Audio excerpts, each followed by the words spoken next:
We were talking about surrender earlier, and I'm not big on surrender. I believe in abandonment, and it's hard to abandon yourself to God. But if you think about it this way, it's kind of like when a ship goes down, you don't surrender the ship. Mm-hmm. You abandon it. Yeah. You get off that ship. I like that. Yeah. Okay? Yeah. Because surrender, in most cases, is a negotiation. Oh, the pirates are coming. Oh, we'll surrender to them. Yeah. Then we negotiate. You do this, I'll do that. You don't shoot me, I won't shoot you. You know, whatever it is. Or I'll give you a pile of money if you don't shoot me. You know, whatever. And abandon. We've got a bad connotation to it, and yet I heard these stories many years ago in AA about the guy hanging on the cliff. And he's hanging by a little root. He had jumped off the cliff, but he grabbed a root on the way down. He was going to kill himself. And now he's up there hanging by this root, and it's like, oh my gosh, what do I do? And my sponsor had said, pray. And he says, God, get me out of this. And he hears a voice, and the voice says, let go. And he looks up and goes, is there anyone else up there? But it's when I let go. You know, when I let go of my old ideas, when I let go of all that thinking, and I let a new idea in that this God is really a loving God. Mm. And the Bible says this, that God is loving. Where did I get that idea that God is out to get me and punish me? Mm. Where did I get that idea?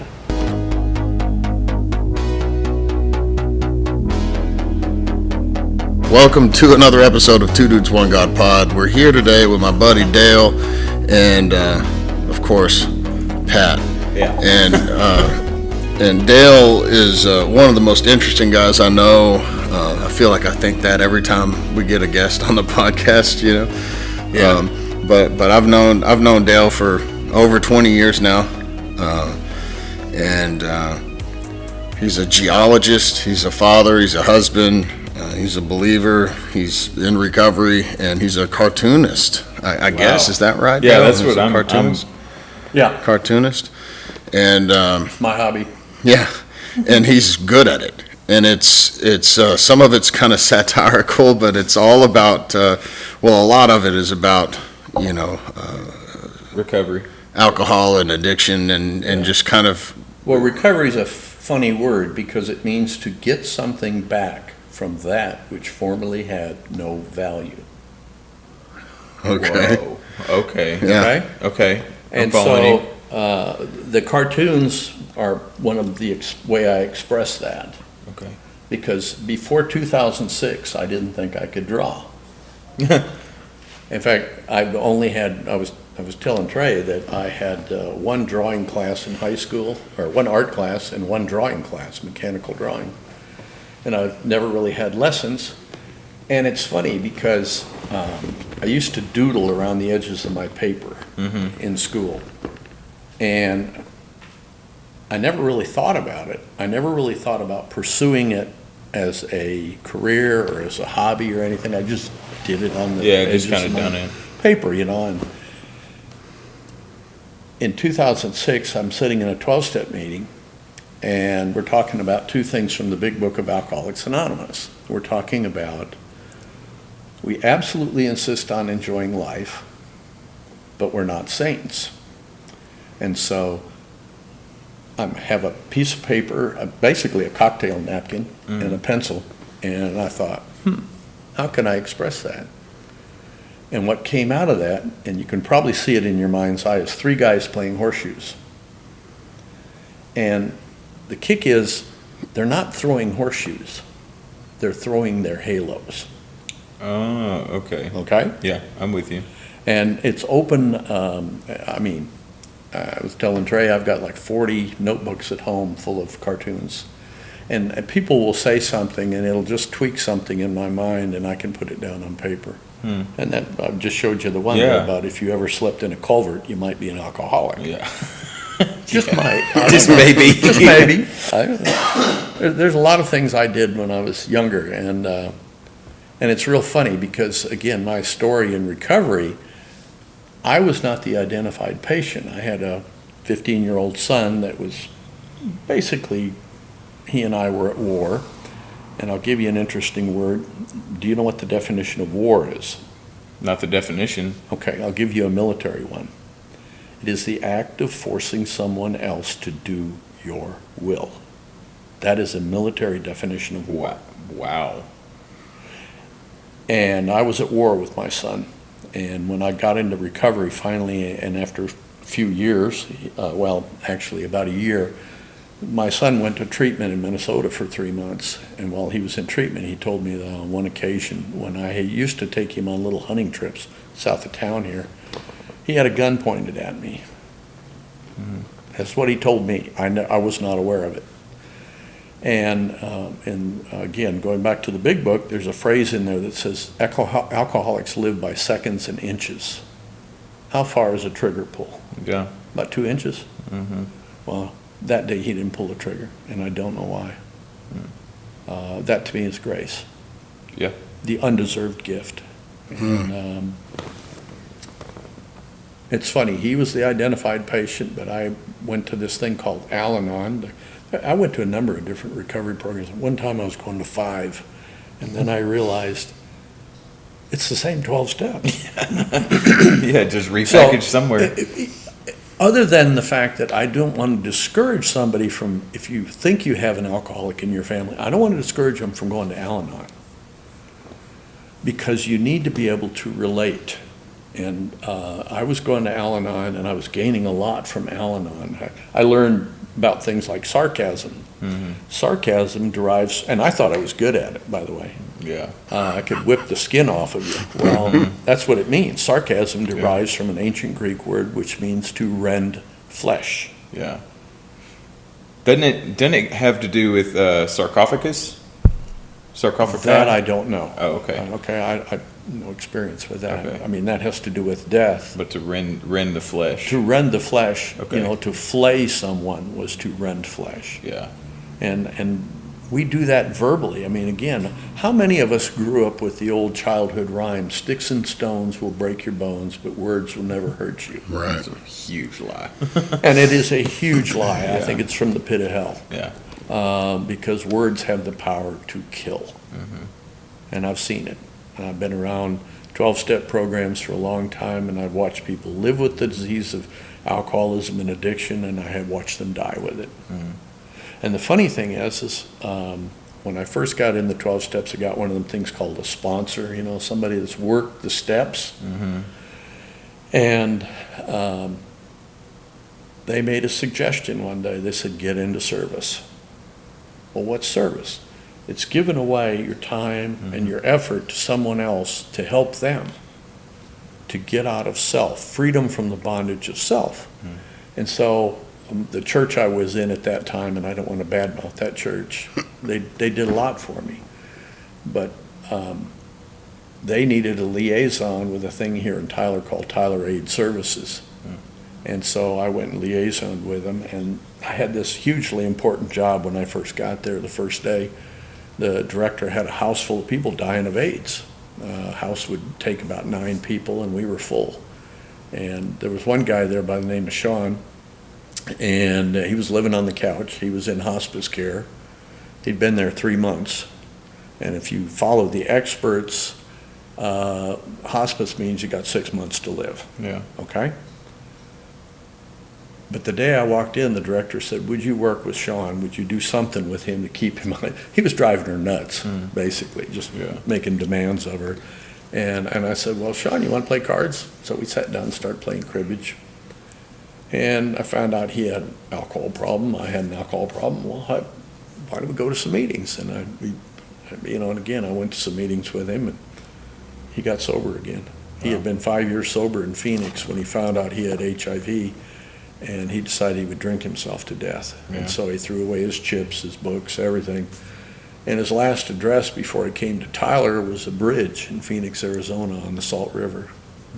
That's where his mom found him, brought him here because we were the only place in the country that would touch him. We took a lot of people that didn't have any resources.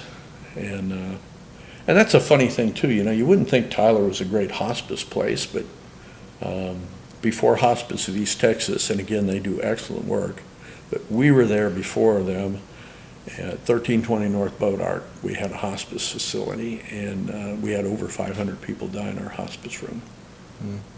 And most people are not aware of that. We had people everywhere from age 3 months to 70 years pass away from AIDS. Now, the scary thing to me about AIDS is that, and I'm kind of on a side note, the scary thing to me about it is it's still out there, it's still prevalent, but it's quote unquote manageable. Yeah. And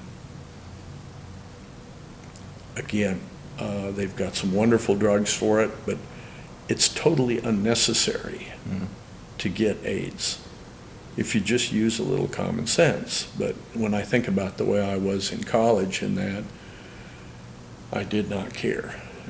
And I think that was not, again, I didn't really grow up until I got sober. Yeah. I mean, that's just the bottom line. I just did not. And I was married a few years, and and I'll tell you a little secret about marriage. It pays to quit dating when you're married. Word. It really does. It really does. I mean, just passing on a little information. Free info. Free info.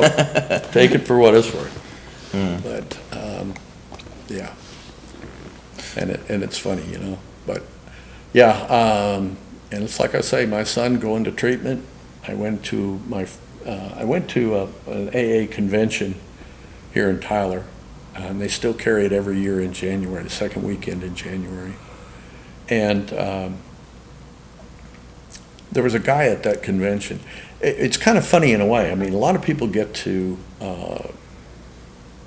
they get help from the government to get sober or take some action to change their lives. Yeah. Forced action. Yeah. Many times. Nudge from the judge, we call it, or judicial sponsorship, or, whatever, And I didn't have all that because I didn't think I qualified.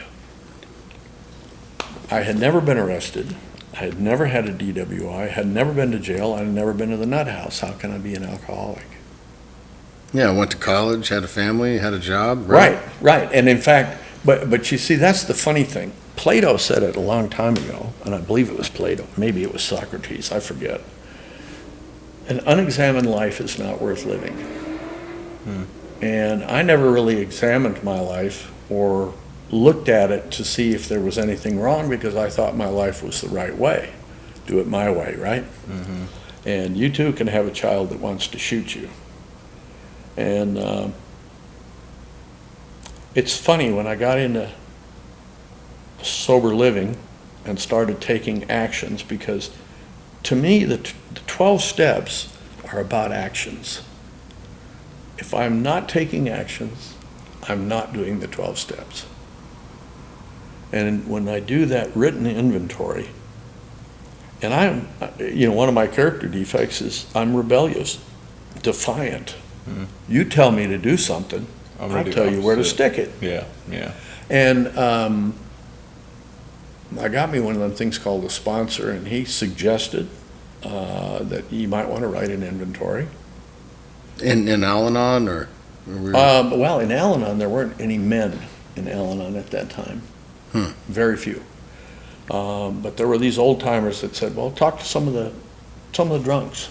And I talked to a couple of them, and I ran into a guy that I'd seen him at several meetings. I liked what he had to share, and I asked him if he would take me on, and he did. His name was Max T, and he was my first. I'm on my third one now. My first two thoughtlessly died on me. They got sick, and oh my gosh. Yeah. But he made some suggestions, and it took me, well,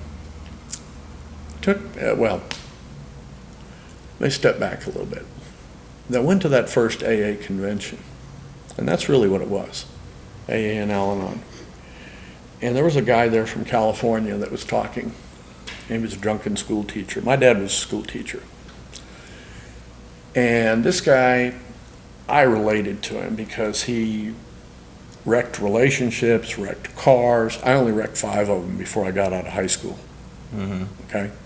That's it. Yeah, and I never got arrested. Wow. You know, well, one time, the way I wrecked my car was I shifted from third to first on a tree. Yeah. Yeah, from the clutch, I blew the clutch out. Just dropped it, and there was no forward motion. It was all Yeah. just zing, zing, zing, zing, zing, zing, zing, zing. So, it was funny. And learned how to fix transmissions. I bet. You know, that's when my dad said, well, you need to get out there and fix that car. And then, but this guy from California, so I related to him, and he talked about being in fights and everything. I got into fights, and I never won a fight. Never. And I have broken knuckles that I have bone pieces floating around in there. It's kind of a reminder of the past. And, but this guy from California, Cliff, talked a lot. I really related to his story, and he just had a way of putting it. It was very humorous, but it was also right on the money for me. I heard what he had to say. And at the end of his talk, he said two things that were very important to me. He said, when I drink that way, I live that way. And I knew exactly what he was talking about. But here's the thing that opened the door to the 12 steps for me. He said, when I live that way, I have to drink that way. And it was like, oh my God, I really am an alcoholic. Yeah. And and again, I have messed with drugs, I have messed with sex, I've messed with, All the vices. you got something for me to abuse, I'll abuse it, Right.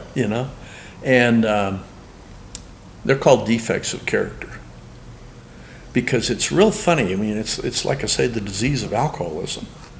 We get to AA, and it's not the alcohol that's the problem.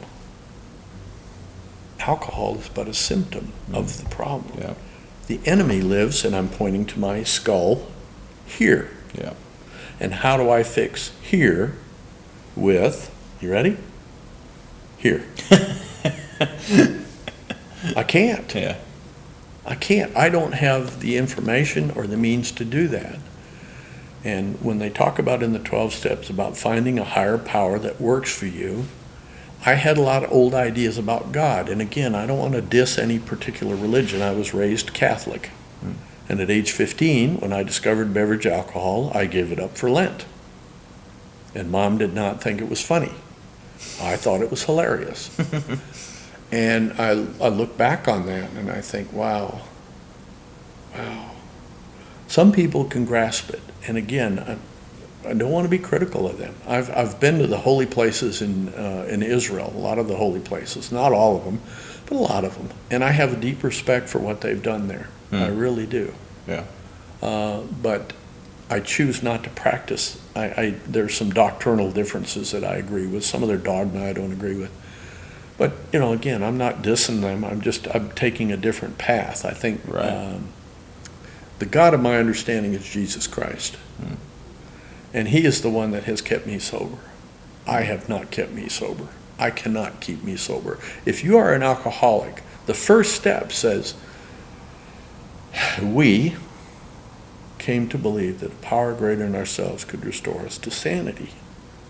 That's actually the second step. Excuse me, that's right. Step 2, we're powerless over alcohol and our lives unmanageable. Step 1. I'm sorry, I get them mixed up. That's a lot of rules to remember. It's just 12. Well, it's a way of looking at things, though. Yeah. Yeah. Because if alcohol was the problem, the answer is very simple. Stop drinking. Quit. Yeah. It's a 1-step program. And I've known people that did that. I had a guy I got in a fight with in high school. He became a minister. He quit drinking.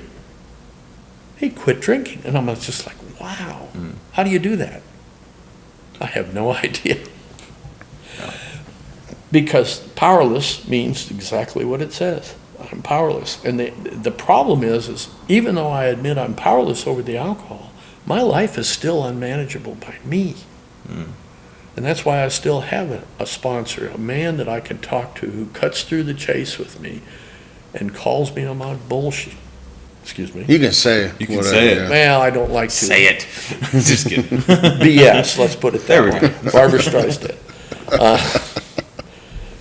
He calls me on that stuff, and I still have a quick mind.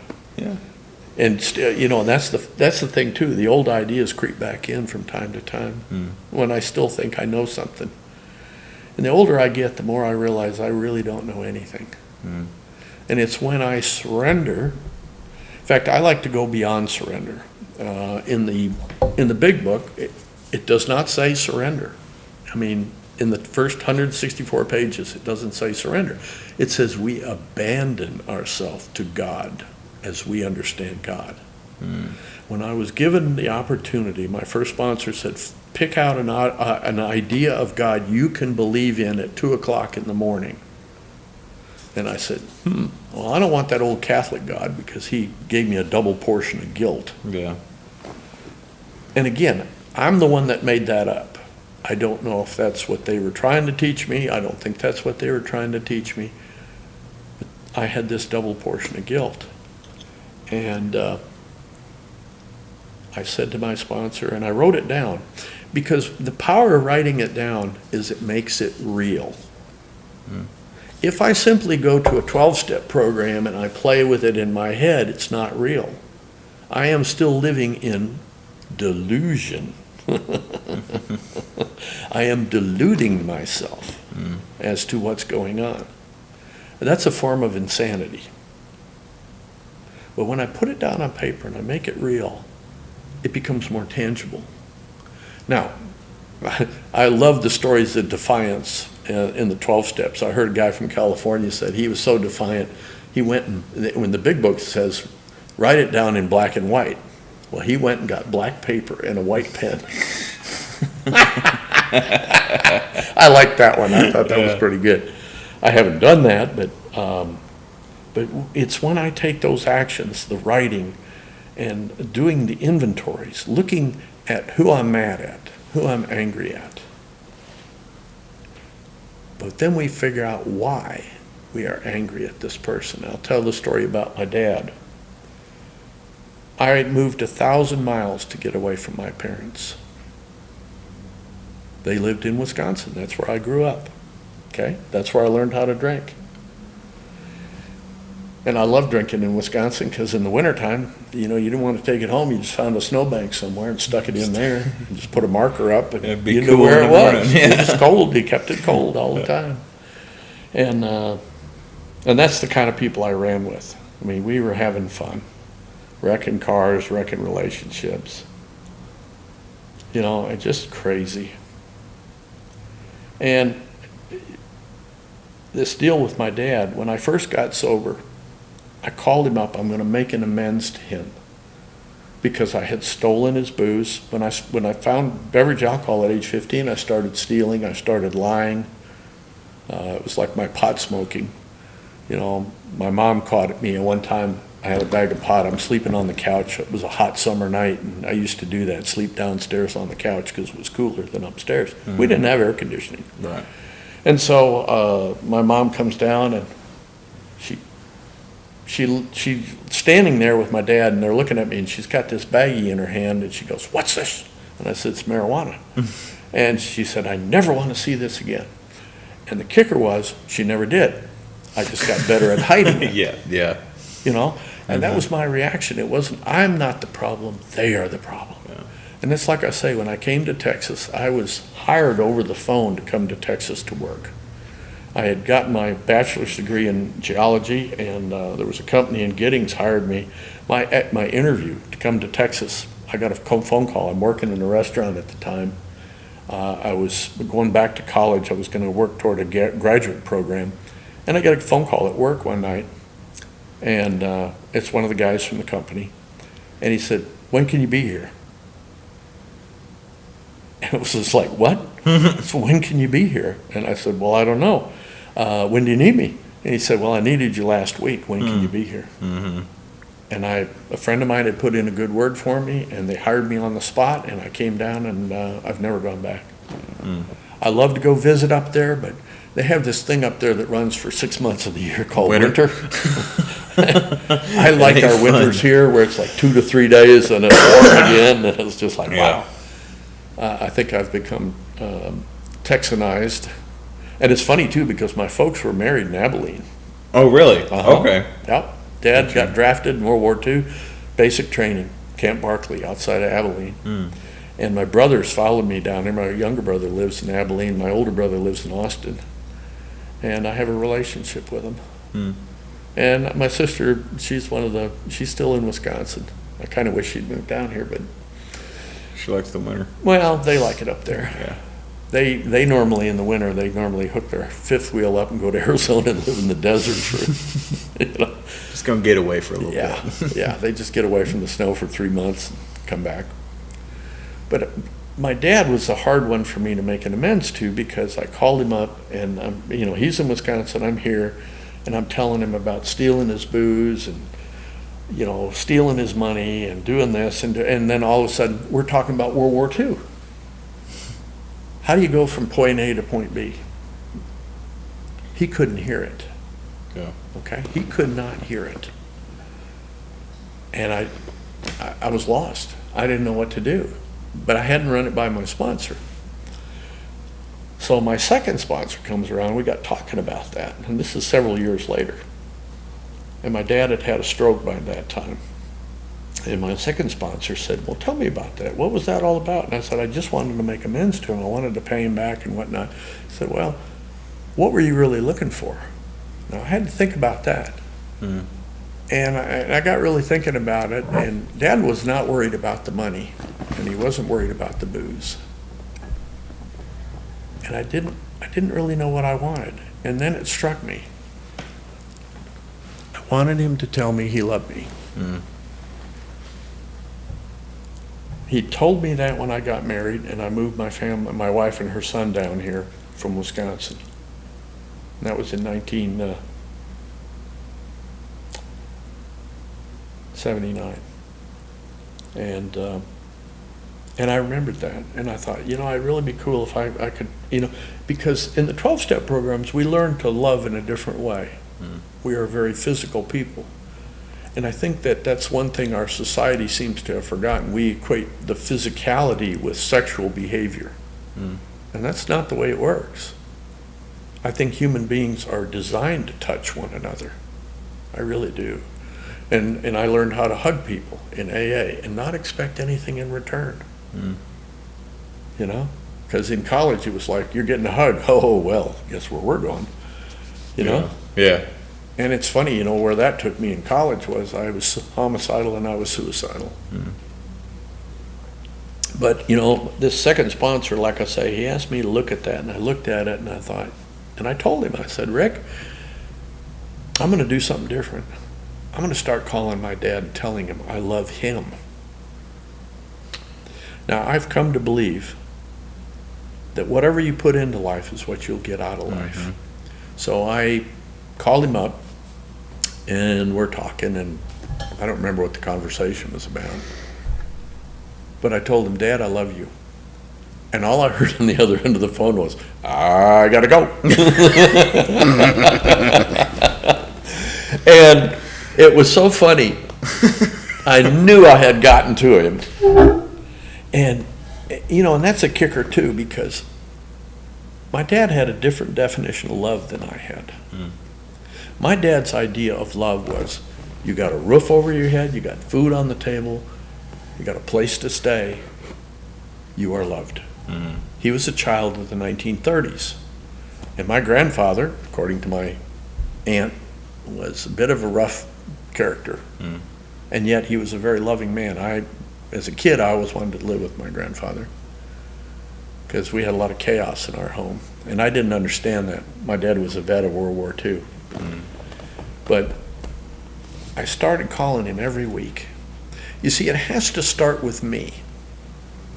I cannot sit in the garage and become a car. If I want a car, I have to go out and work for it and put the car in the garage. I can't just sit in there. And I think that's what happens in a lot of 12-step programs. People get comfortable in 12-step programs, and then they get so damn comfortable they catch fire. because they have not worked the 12 steps. They have talked about the 12 steps. They've sung about the 12 steps. They've done anything but work the 12 steps Well, to don't- apply them into their lives. Don't you think that happens in churches too? Oh, absolutely. People Absolutely. say, okay, I believe in Jesus. Well, the devil believes in Jesus. And they Right. say, well, I went to church. Well, people that don't believe in God go to church. And If you really want to read about the devil, I recommend C.S. Lewis' Screw Tape. Yes. Yeah, that's a wonderful. That is a powerful that is a book, Powerful book. because it will flip your thinking about the devil totally on its head. But let me finish the story Yeah, about sorry. my dad. No, that's fine. I did that for several years. I would call him, and somewhere in the conversation, I would insert the words, "I love you, I love you, I love you."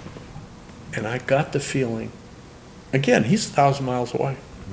I got the feeling, though, he enjoyed hearing that. Yeah.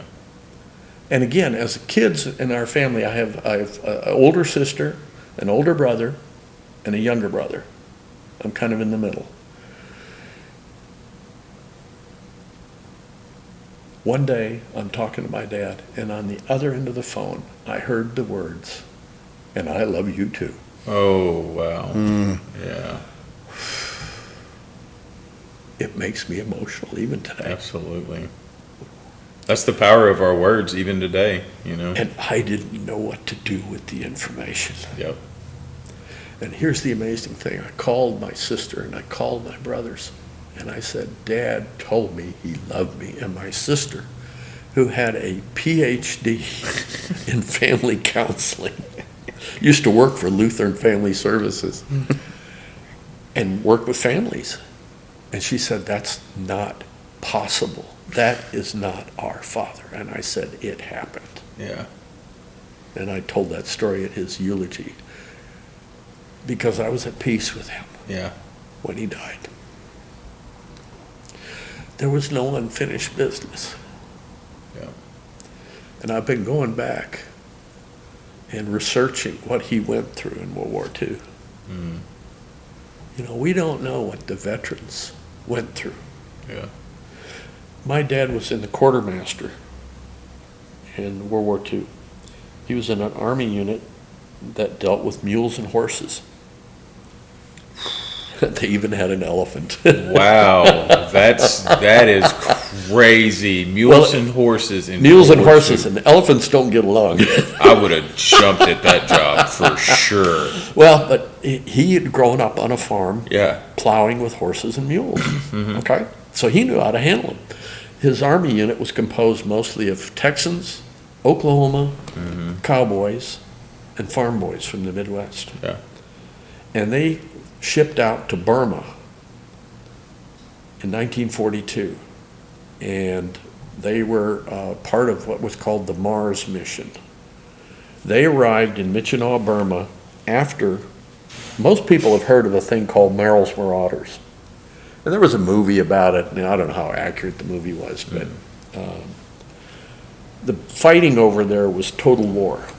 That was in the South East Pacific? No, it was in Burma, China, India. Okay, gotcha. Yeah. So, CBI, yeah. China, Burma, India. Okay. And what's crazy is, my dad got over there, and I've seen the V-mails, so I still have the V-mails, some of them, I don't know if we got them all, but he sent back a message to my mom. They had gotten married before he shipped out.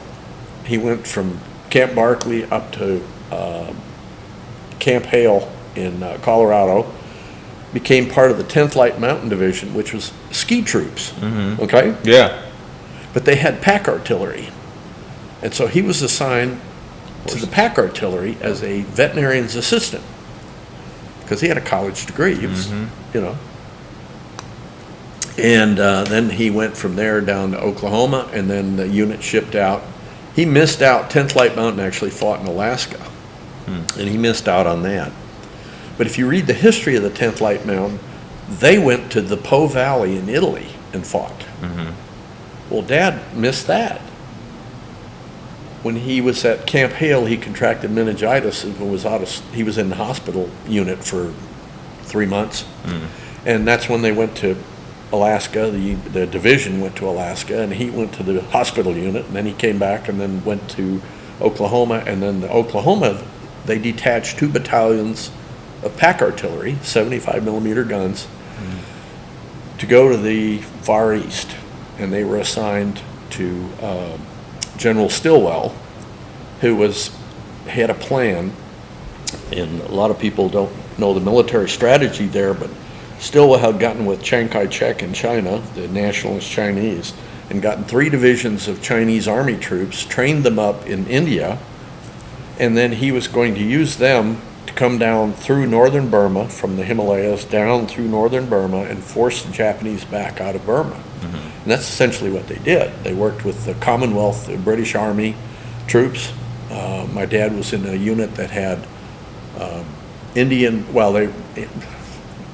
Allied troops, okay? Yeah. There were Indians, there were New Zealanders, Australians, yeah. British Army, a lot of people. And but when they went to Michinaw, his unit got assigned to this thing called the Mars mission.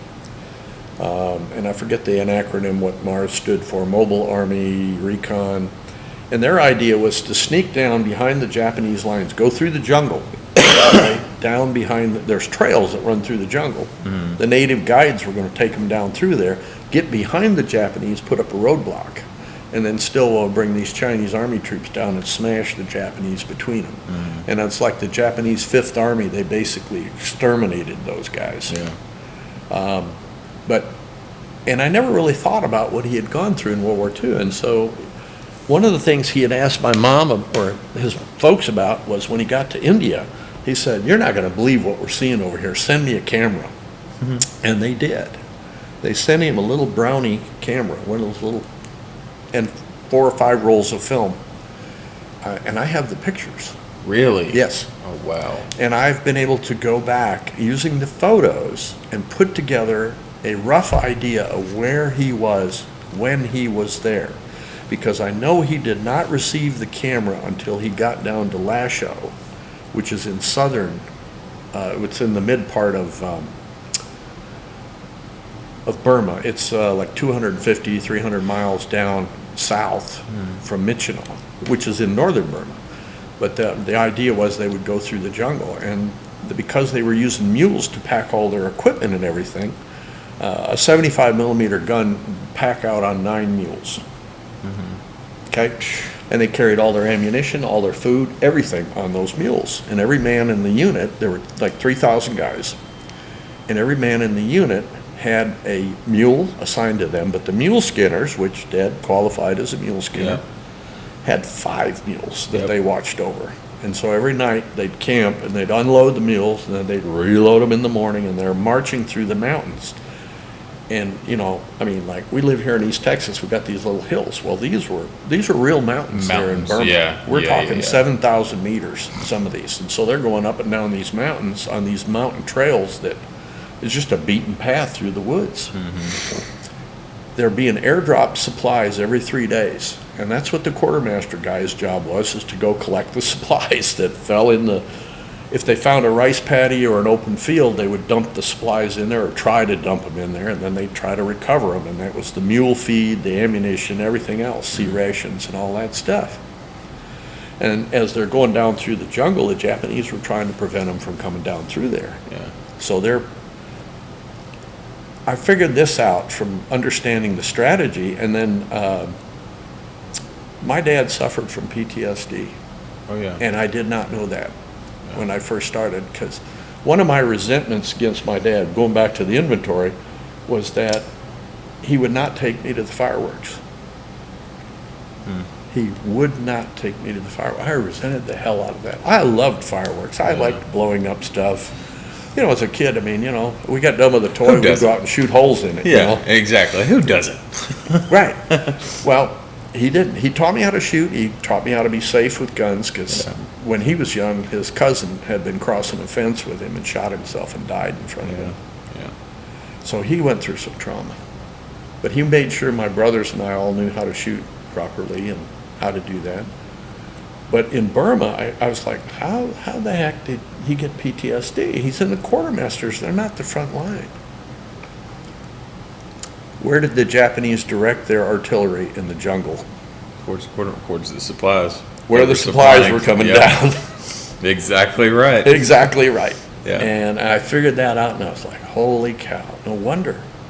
And my aunt told me the story at the end of World War II that at the victory celebration in Madison, Wisconsin, there was a big blowout. Everybody was back from the war, and this was 1946.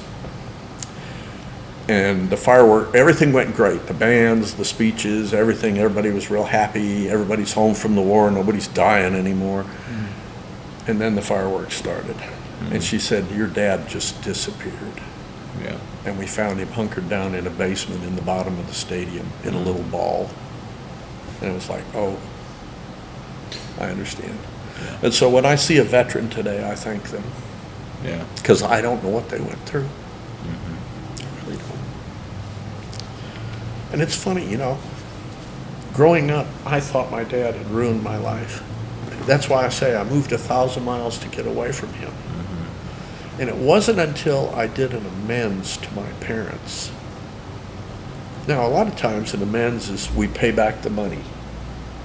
I stole your stuff, I bring it back. You know, what else do I need to do? And with mom and dad, it was a little different for me, because I knew they had done the best they could with the tools that they had. And when I first got into recovery, what tools did I have? Well, I kind of became known as the hammer guy, because the only tool I had was a hammer, and everything looked like nails. And no wonder my kid was, no wonder my Yeah. son was madder than heck at me. And I, you know, again, I was able to the best of my knowledge, I made an amends to him. Although he died, he was on the marijuana maintenance program. He killed himself. Oh, wow. See, and that's the other thing. A lot of people think marijuana is benign. I beg to differ, but that's just my opinion. My opinion, at $4 will get you a cup of coffee at Starbucks without much in it. Yeah. Because my son had one of those magic closets where the light never went out. And in fact, he and his wife, his first wife, he only was married once, but they had a house out in Chandler, and they had a greenhouse in the back of the house. But he wanted me to make the amends to me by building him a greenhouse in his closet. And I've learned that I can have boundaries with people. Definitely. I don't have to tell them that I think their life is wrong, what they're doing is wrong. Because he would fight, his wife would call the cops would come, they would take his marijuana, and then they would leave. And it's like, yeah, it's not doing you any good, buddy. And I miss him a lot. I really miss him a lot. But no, my parents, I had to make an amends to them. And the way the amends worked for them was, I realized they had done the best they could with the tools they had. And one night, I did an act of forgiveness. And I sat down and I cried about it. I cried for an hour and a half. And the only thing my wife could do was hold on to me. When I become vulnerable and I let go of those old ideas, and like I say, I was given the gift of being there when both of them left this earth. And I could say to my dad, it's okay if you go home. Yeah. Because this is not our home. This is not our home. And death is part of life. Yep. The deeper I study spiritual matters, it's given me a new understanding of that. Am I looking forward to it? I don't know. I live one day at a time. I try to. Do I do it perfectly? No. Because I think a lot of people with addictive behavior, we want to do things perfectly, and if we can't, then it's screw it. You know, we're out of here. Yeah. Not even point in trying. Not even trying. And yet, I've heard a cliche, progress, not perfection. I want to change that cliche. Progress toward perfection. Who was the perfect man? would be that carpenter guy, Yeah.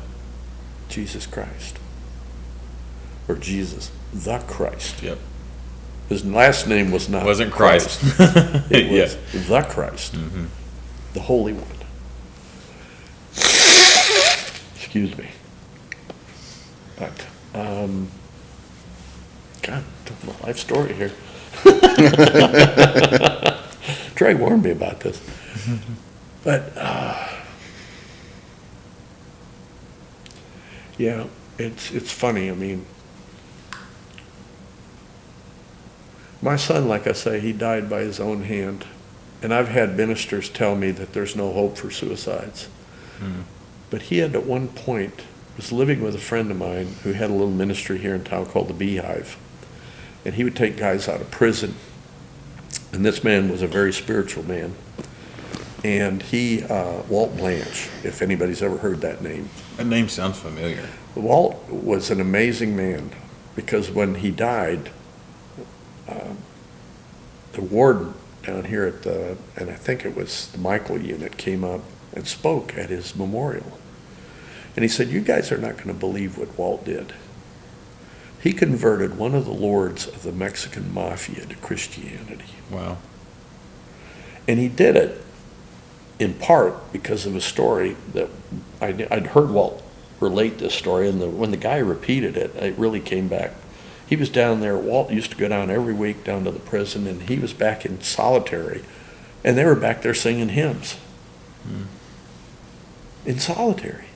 And so one day he's down at the end of this corridor, and he's talking to this guy who was one of the lords of the Mexican mafia. And they were talking about faith and things like that, and this lord kind of challenged him, and he says, well, you know, Walt, my soldiers could kill you before you could get back to that door there where the bull is. The bull is the guard, okay? Yeah. And Walt says, a thought came into his mind, and it was an inspired thought, which I think come from God. He said, well, why don't we have a duel? My God against your soldiers, and we'll see who wins. And the guy backed down. Wow. And later became a Christian. Wow. That's an amazing story when I think about that. Yeah. Because we all think it's power and wealth and all of that kind of. A lot of people get online and they want, you know, all these hits on Facebook and all this. They want to be an influencer, whatever that is. I'm not sure. And I've had my 15 seconds of fame. I've been on national news and done other things, and did that during the shuttle. I was telling these guys the story about working on the space shuttle when it came down. Yeah. And, you know, and again, I've had my 15 seconds. I don't want all that stuff. I don't. I'd rather keep myself humble, or try to be humble, Yeah. and small. And not like Steve Martin said, let's get small. No, Yeah. no, I'm not thinking along those lines. But humility, you know, when I realized just how richly blessed I am. Because I had everything, you know, I worked in the oil industry in the 80s.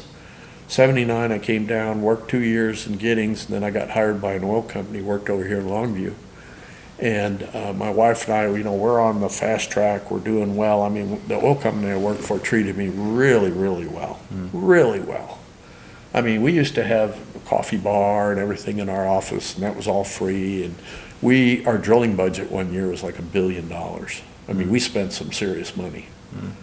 And then the oil business changed. Yep. It does that. And again, most people don't realize it is a international commodity. And It's so, a currency within itself. well, in a way, yes. Yeah. Yeah, it is. I mean, because again, something is only worth whatever people are willing to pay for it. Okay? And our pep talk, the last year I worked for that oil company, the boss came in and he said, okay, guys, it's very simple. I was in exploration at the time. He said, our finding cost is $15 a barrel. we were hoping for $30 a barrel oil, but it never got there. $15 a barrel. The Saudis can put it on a boat for $6. Yeah. We've got to do better. Yeah. And again, people don't understand that. Our whole world is driven on energy, and cheap energy is really important. And we've had cheap energy for a long time. But as an engineer friend of mine said to me one time, we will never run out of oil. Anybody that thinks you're going to run out of oil is not thinking the equation all the way through. Because as something becomes more scarce, the price goes up. You know? That's why gold and silver don't lose value. There's a limited amount. Right. And oil can be the same way. In fact, this engineer friend of mine said, we will actually go in the history books as the civilization that actually used oil as a fuel. Yeah. And I thought, that is so true. Because what do we make from oil? We make fertilizers. We can make crude protein from oil. Yeah. We could feed the world if we really wanted to do it that way. I don't know that I'd want to eat crude protein. But Yeah, I don't think it'd be a good idea. I don't think so. But it's doable. I like using it as fertilizer and growing crops and doing Yeah. a lot of things like that. So, again, that's a side note, but this idea that, again, the oil company, they called us in one day and said, here's the door, we're letting you go. My division went from 300 people one day to 100. 200 of us walked out the door that day. And again, I was angry with them. I was upset. I was going to steal from them. I took some maps home that, I'm not proud of this. I only found this out about 5 years ago when I retired from my career, which I worked for environmental. I went from oil to not finding oil.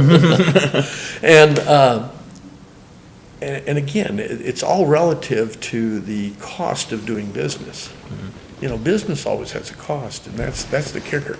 But if we start to know how to do things better, we're going to do things better if we have the right incentives. And in doing environmental work, a lot of people think the world's going to end. I'm not a big climate guy. I hate to say that, but I think a lot of the climate stuff is driven by money that they're getting from the federal government. That's a personal opinion, Warren. Oh, we could definitely talk about it. You're in good company, that's for sure. Yeah. Because again, a lot of, it's funny too, we've seen that too. Because it's like when I was in the oil business, we'd have these salesmen come in and promise us the moon. And I always remember this one guy came in one time, he had this black box, and he said, this black box will tell you where to find oil. And we've used it up in Oklahoma, and look at all these wells. We can tell how much oil is in there. And then when we looked at the well logs from those wells, we found out, just coincidentally, it was the same amount of footage that they'd perforated in the well. But it was not the pay zone. It wasn't the complete pay zone, so it was just total BS. But, people were buying that kind of stuff. And so, again, there's a lot of, seen a lot of stuff in my life that, again, the best thing I can do in my life is to, again, stay honest, stay truthful, and be unafraid. In the 80s, like I say, when I lost my job, me and another drunk, we tried to have a business down there. We ran that into the ground in 2 years. Ran out of money, and then that's when I went to work for state of Texas and did environmental work for them. So did you try and start your own oil business down there? No, not an oil business. We were trying to get ahead of the environmental stuff. Oh, okay. Gotcha. We were in what was called tank testing business. All the gas stations, needed their tanks tested. We kind of got in before the curve was mandatory. Yeah. We were working with a company out of California that this guy was related to. And so we had some advantages, but we didn't have a lot of capital. Right. And so we were undercapitalized. It's just, if you're going to have a business, you really have to have a proper amount of capital to make it work. Right. So what they were telling us at that time, the SBA, Small Business Administration, they were saying if you don't have capital to survive for a year without making a profit, don't even attempt a business. And we didn't have anything like we needed. But we had the equipment and we did a lot of work.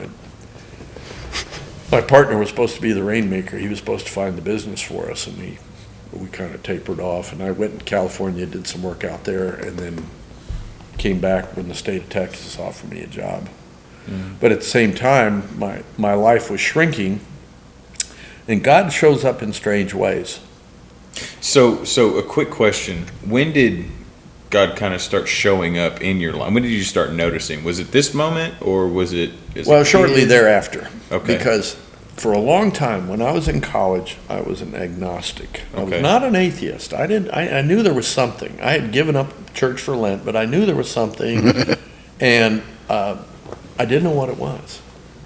I had religious training. I did 4 years in Catholic school, Yeah.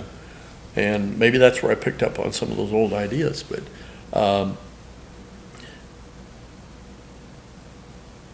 when I got laid off at 85, 86, I was given a really good package. I had worked 5 years for the company. They gave me a month's pay for every year of service.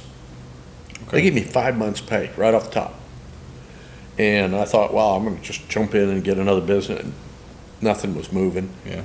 And we kept our house there in Houston. We owed like $70,000 on the house. And What was the interest rate? it was like 9 or 10%. Just want people to hear that. Yeah. You know? Yeah, It's it was crazy. Because we had, when the company retracted back 2 years earlier, and they'd moved us from Longview to Houston, they bought my house outside of Longview, but the oil industry was starting to retract. And at the time that I got let go, there were 25,000 houses on the market in the Houston area. And it's funny, when I think about that. In God's economy, nothing goes to waste, though. In God's economy, and every experience you have has potential to be used. And that was the funny thing too, because we were living in our house, and we called the mortgage company and said we can't pay. We went almost a year and a half before I found the tank testing business. We were rocking and rolling there for a while. We had a contract with Southland Corporation, did a bunch of tanks for them, and then nothing. If you ever work for Exxon, be careful. Yeah. Because they really write interesting contracts. They had the contract we had with them. We did 2 stations for them, and the contract is we'll pay you in 6 months. 180-day pay. Yeah. So that makes it real rough on a business to stay in business if you have to wait 6 months for your money. They were good for the money. Yep. But that's a side note. That's the standard across the industry. It seems even still today, like 180, 90 day, and I think it's the most ridiculous thing ever. I mean, it's a ploy for them to be able to hold on to their capital as long as they possibly can. Oh, yeah, you know? absolutely. And so my wife and I were living in our house in Houston, and I couldn't keep doing the tank testing thing. Like I say, I spent some time in California, but I started sending out resumes, and I started getting interviews with the state. I interviewed in Houston, San Antonio, and Tyler. And Tyler made me an offer. And it wasn't going to save our house in Houston because we were already in arrears to the tune of about a year. And we kept it up. At least we did that. Made some repairs, and it was funny. We moved up here to Tyler, and when we moved up here, I moved the whole family up here, and we rented a house on the south side of Tyler here, and called the mortgage company and said, "Come get the house. We're out." We owed $70,000. And to me, the grace of God started to come into play, because we were in that rent house for a year, and my wife was looking back in the days when you got a newspaper at your house. We're looking in the newspaper. I read the comics. My wife read the business section and the classifieds.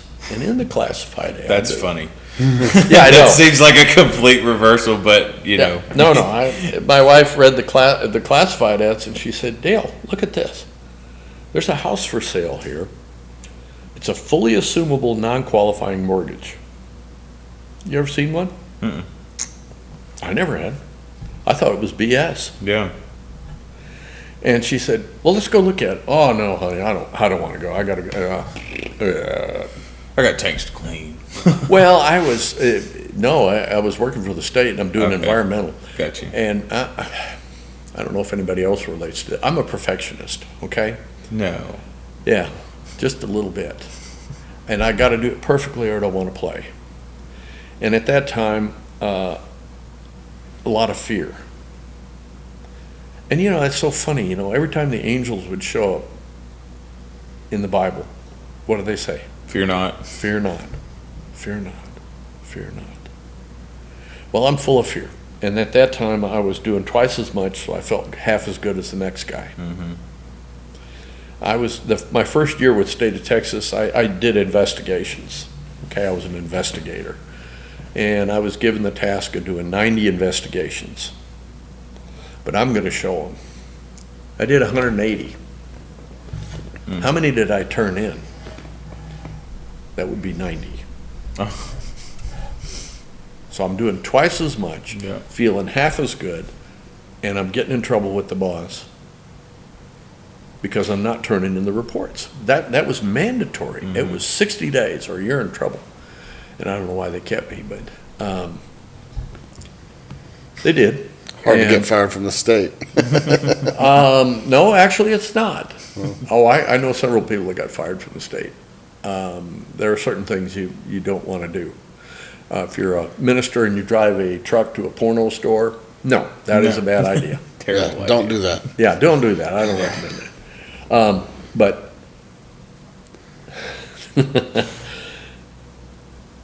we went out and looked at that house and talked to the people, and they said, if you'll just take over the payments, we'll let you have it. Okay, what's the payments? We were paying over $500 a month for the house we were living in Tyler. We got this house for around $400. Took over the payments. Now, it was kind of interesting, too. 2 weeks after we moved in, DPS showed up looking for the guys. I don't know what they were after him for. And I said, he moved to Arkansas, so you got to go to Arkansas to get him. But the amazing thing about that is we never went bankrupt. And if you don't know what a deficit judgment is, that's if you are forgiven a debt, a big debt. The IRS looks at that as income, and they judge you on that. So we owed 70 on the house in Houston. The mortgage company sold it, we know, for about 55. So that's $20,000 difference. But then we found out we still had mortgage insurance that paid probably $5,000 or $6,000. And the bank had so many bad notes at that time, they just looked at it and said, it's only $10,000 difference. Yeah. Forget it. Yeah. What year is this? That would have been 88. Okay. And we came here to Tyler. And I didn't get sober till 91, September of 91. My son went into treatment in May of 91. He went to an outpatient treatment program here through the beginnings and began our journey. Because, you know, when I first went to the treatment program, they wanted, you know, I found out how good the state insurance was. It was great. And we went to this treatment program and walked in there. I'm in my business suit. I had my armor on that day. I had a business suit on and I had my briefcase, and I walked into this poor lady behind the counter. She's just like a receptionist. And we'd heard about this program called The Beginnings. And I walked in there and I slammed my briefcase down and I said, he's broke, fix him, damn it. And she kind of slid back like she was going to hit the panic button. And she didn't. And that opened a door for us because I did not realize how far apart my son and I were. they involved us in this thing called family group. And so we're in this big room, in this big circle. There's like 60 people in there. My son was he was 15 at the time. And he was part of an outpatient treatment program, okay? And they would go in every day for several months to this thing at 500 Beckham. And so we go to this family group meeting on a Saturday, and there's 60 people in there. And when we walked in the room, and like I said, it's a big circle. And my son went to one corner, and I went to the other corner, across the room. You went to a By corner choice. in the circle? Yeah, I went, well, I mean, I'm messing 180 degrees on the other side of the room. Yeah, yeah. It's just it's interesting. I worked at the beginning in the 2000s. Oh, really? You know, so small world. Like I Yeah. worked as a counselor, ran the groups, and Sure. Well, you probably knew some of the guys that were Michelle's there. here. oh, I don't know. But here's the funny thing about that. It was pointed out to me in that first meeting. Somebody who had a little more experience than I did, they said, you and your son are on totally different planets. Because you're looking at the floor and he's looking at the ceiling, or vice versa, I forget what it was. And I realized, my God, I'm part of the problem. Yeah, If your problem is someone else, there is no solution. yeah. And again, you know, it's one of those things that program saved my life, because one of the counselors there suggested I go to Al-Anon because, you know, again, my son was the identified problem. And our reactions to it. It's really funny, you know, when I started applying the 12 steps, I thought I had all these different problems. And like I said earlier, I'm going to 5 different recovery programs. And I'm not going to name them off. That's And, exhausting. Yeah, it is. within It is itself. exhausting. Yeah. Because I thought, well, I have this problem, I have that problem, I have that problem, I have that problem. It's all the same 12 steps. It's about taking the actions. If I am willing, and that's what my sponsors have always emphasized, am I willing today? You know, because I always lived in the past or in the future. And they put it in the colloquial, I'm pissing all over today. And so, you know, today I don't have to live that way. And that's, you know, again, it's a miracle in my life that I really don't have to live that way. I watch family members struggle with this. You know, again, it's one of those things that my oldest son, like I say, when he ran out of solution one day, and that's really what the 12 steps are about. They're about solution. When we get that power that's greater than us working in our lives, and like I say, I believe Jesus Christ is my higher power. But I'm not going to tell anybody else what their higher power has to be. I have a lot of respect for some of the other programs, but that's a dogma. Each person, I think, Yeah. has to find their own way. They really have to do. find something they can believe in at 2 o'clock in the morning that I can trust. I had a lot of old ideas about God. I had old ideas about, you know, again, doing the resentment inventory. I don't write very well in cursive, okay? I just don't. And I when I see beautiful handwriting, cursive handwriting, I'm just in awe of I'm the that. same way. Yeah, I can't write for nothing. And that's a skill that had to be honed. But when I was in 3rd grade, I got a resentment against a nun that was trying to teach me, Sister Beatrice. And I can almost guarantee you that she never lost a night's sleep by the fact that Dale Vodak never learned how to write properly in cursive. Yeah. Why am I carrying that in my head until I'm like 38? I'm 69 now. I look back on that and I think, God, I was really stupid.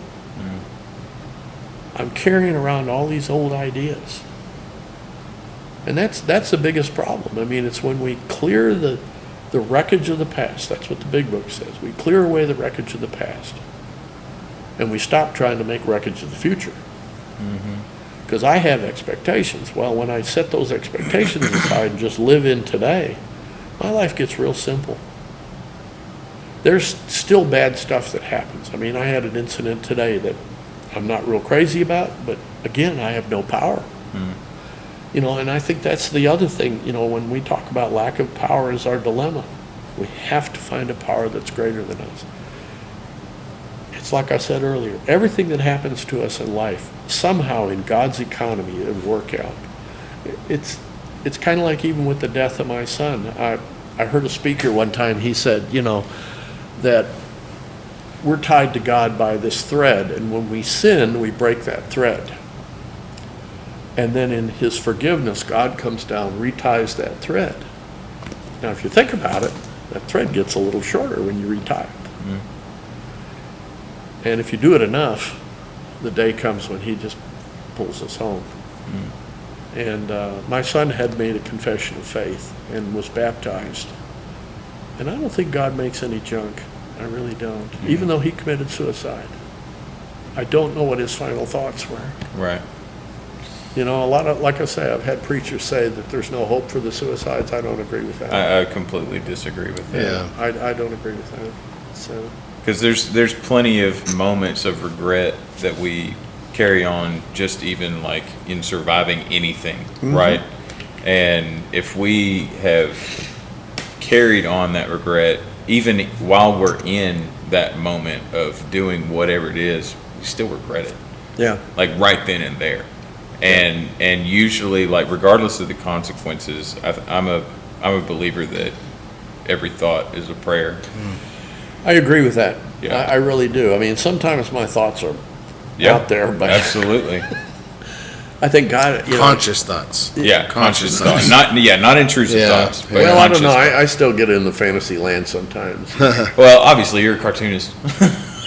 Well, You yeah. gotta live there. Well, you know, it's funny. It's like the word deviant. Deviant means not the norm. Yeah. That's what it means. Deviation, yeah. Yeah, we deviate from the norm. And again, there's a lot of people out there, we deviate from the norm, and then we think somehow we're tainted beyond all hope. And I don't believe that. I think there's always room for hope. I don't think you can throw away grace. I don't think you can lose grace. No. You know? It's like I say, when I think about where we were in the 1980s, 88, we lost everything, pretty much. We had no credit, and here we go and buy a house, and we paid that house off over 12 years ago. And the only way I can explain that is God came to see me. Yeah. It was. And I mean, it's like my relationship with my mom and dad. I had a really good relation. And it's so funny, too, when I think about it. Like I say, my dad had the stroke, and he was not real communicative there toward the end, but I got to tell him, it's okay, you can go home. My mom, when she died, her last words to me, it still cracks me up when I think about it. My sister said, come, Mom's going to the hospital. She's not doing well. And I walk in the hospital room, and my mom's laying there in the bed, and she looks at me and goes, you look tired. Best get some rest. And I look at that and I think my mom was just such a giver all her life.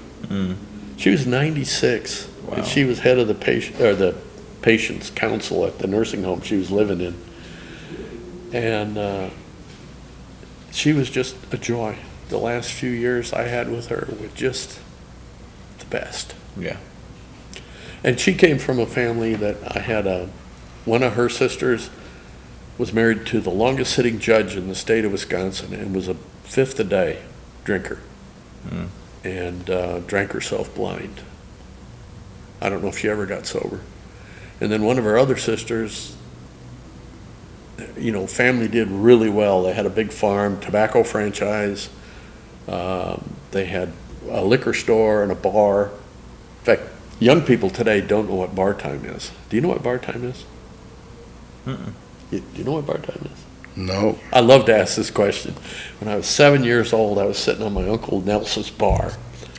And I looked at his clock and I said, Nels, your clock is wrong. It's 15 minutes fast. And he said, well, that's bar time. Because in Wisconsin, the bars close at 2 in the morning, and you got to run the rummies out. Well, What's a drunk gonna do at the end of bar time? Oh, I gotta have a fifth or a six-pack to go. Yeah. So you gotta have a little cushion. And so that's bar time. Yeah. So it's kind of like last call without the last call. Yes, Yeah. yeah. Last call without the last call. Okay. Well, and I've seen a lot of that too, yeah. Because we would carry on until the cows wouldn't have it. And that's funny, the power of alcohol. It's such a powerful thing, and we think it doesn't hurt us, but it's that first drink that gets us drunk. The very first one. And I always thought it was the 31st, or the, whatever, Yeah. And then putting our lives in the hands. I knew that when I was drinking, part of the reason I never got arrested, and again, when you do the inventories in the 12 steps, I found out, well, there are several times I should have been arrested. One time, my older brother and I got in a little scuffle, and I hit him with a 2x4, trying to kill him, and it just made him mad. Yeah. And then my dad got involved in it, and my mom pulled the plug on that. She called the cops, and 2 police officers came into my bedroom, and they said, somebody's going to jail. And I talked my way out of it. Nobody went to jail. Wow. And another time, I was coming home drunk one night from a pasture party. I don't know if anybody around here relates to that. But Yeah, I've been to a few. yeah, we used to have these big pasture parties, and I had a whole case of beer in the back seat. And I didn't have an empty in the car, because in those days, that's the way they got you. I did not have an empty in the car. And the cop looks in the way, he pulls me over because I had done a Dukes of Hazzard kind of thing. My hometown in Wisconsin, they didn't have gutters, they didn't have drains under the street, they had these bumps. And I hit one of those bumps, and it was like Dukes of Hazzard, and the car took off, and all the hubcaps came off. And so after I put the hubcaps on, this cop pulls up behind me and throws the lights on, and he comes up and opens the window, and he looks in and goes, "You're Al Vodak's son, aren't you?" I said, "Yes, sir." "Here's the question. Can you make it home?" This was in the days before the breathalyzer. Yeah, definitely. And I said, "Yes, sir." And I got that burst of sobriety that got me home that night. But, when I knew that I was wrecking cars, I decided I best not drive when I'm drinking. So I would ride with people that would go around corners on 2 wheels, or, just crazy, crazy stuff. Yeah. But I'm putting my life in the hands of someone else who's drinking. Right. Yeah. You're not wrecking your stuff, No. but there's definitely a possibility that they could kill you that way too. Oh, yeah. Yeah. Yeah. And then, crazy stuff. And, and it's funny too, because again, when I was in college, I'm University of Wisconsin, I've got everything that says I'm a success. I'm in college. I have a degree program. I have a girlfriend. I have a car. I have money in the bank. And I'm drunk one night, and I'm sitting in my apartment, and the only thing I didn't have that night was a gun. And I wanted to blow my brains out. Yeah. Because nothing made any sense. That's where it took me. And when I look back on that, I think, my God, I relate to what happened to my son. When you run out of solution for living, and we have to enlist that power on a daily basis, because the enemy is always out there. The enemy will return. It's kind of like the story in the Bible about, I can't remember the exact context for it, but essentially the devil gets driven out. And then 7 more come clean back up, in. And then 7 more Yep. come back. Yeah. Because we are not filling that. Nature abhors a vacuum. That is a basic principle of physics. And I think, do you know what entropy is? Entropy. I don't. Everything moves toward maximum disorder. So everything in the universe is breaking down. And eventually the universe will collapse on itself. Okay. Yeah. But I think I suffered, I heard this the other day, and I really have been thinking about it a lot, but I think it was psychic entropy. This up here is breaking down. Psychological entropy. Yeah, psychological entropy. Well, for me, alcohol and drugs were the solution. Oh, yeah, absolutely. You know, the problem was me. Absolutely. I was always the problem, and the alcohol and the drugs were the solution. And then it's just like as if a light switch got turned off. It's like one day that solution just sucked. It didn't work. Yeah. In fact, not only did it not fix my problems, but I had compounding problems because of the solution that wasn't working. Yeah, And I definitely was out of solutions. yeah, we start that snowball rolling into hell. Yeah. I mean, it's like as if I woke up and I was in hell. Yeah. And I was like, you know, can't I just kill myself and then not be in hell anymore? You know, I mean, that's kind of where I was at. So, but like you said earlier, if alcohol is the problem, then just remove it. Well, I did. They that's removed the me. kicker. That is the kicker. There's such a class of people called heavy drinkers. I don't understand that. I absolutely do not understand that. And because it's like I said earlier about when I drink that way, I live that way, and I've lived that way, and I don't want to live that way anymore. And if I keep taking these actions that have worked for so long, I keep going.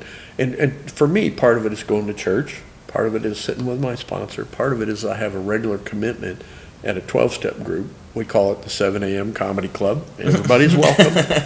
And It is pretty fun. I have been doing that for 33 years, and not that exact meeting, but a lot of it's been that meeting, over 20 years, I think.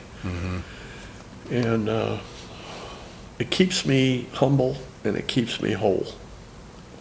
And I can go home, and my wife still wants to spend time with me. We're coming up on 45 years of marriage. Wow. Congratulations Yeah. on that. And I give her the credit for that. I really do. I really do give her the credit for that. She's more stubborn than you are? I don't know about stubborn, but she is more forgiving than I am. Oh, okay. Because again, I'm resentment. Whew. It's like taking poison and wishing someone else will die. And I have to really watch that. And it's funny, I mean, because again, I think anybody in recovery, we are given a gift. But the only way you get to keep the gift is by giving it away. And the more you give it away, the more real the gift becomes. I heard a story that was told at the AA International in Toronto. It's called The Invisible Boat. Have you ever heard that story? Clancy told it. And I really relate to it because, in my case, I washed up on a desert island in the middle of a sea of alcohol. And I'm lost. And I'm walking around this desert island. There's nothing on the desert island. I can't stay there. And there's nothing on the island. And but I'm walking along, and I come up, and there's a couple of guys standing there talking. And I go, "Who are you?" And they go, "Well, we're Alcoholics Anonymous." "Well, how do you get off this island?" "Well, we got this invisible boat. You see it?" "No." "You guys are nuts." That's what I'm thinking to myself. You guys are nuts, and so I keep walking. And then you come up on a little pier, and there's a boat sitting there. It says SS Treatment Center, because we think treatment is the answer, right? And so, and there's a nice aroma coming from the galley, and oh yeah. And the guy goes, "Yeah, get on, we'll give you some treatment, we'll take you out, and we'll take you through the sea of alcohol." And so you're out there sailing along, and then one day, as you're sailing along, the guy comes and says, "Well, we got to turn around and go back and get some more." And he picks you up and throws you over the side. And you're out there in the sea of alcohol, splashing around. What do? You swim like a son of a gun. And so you start swimming, and and you can do it for a while because you have information. You have some information. I mean, I got a stack of paperwork from the treatment programs that I've been in. In the beginnings, they gave us something every week. We'd watch, Chalk Talks and all that kind of stuff. The Chalk Talks are solid. Yeah, they are very solid. And so...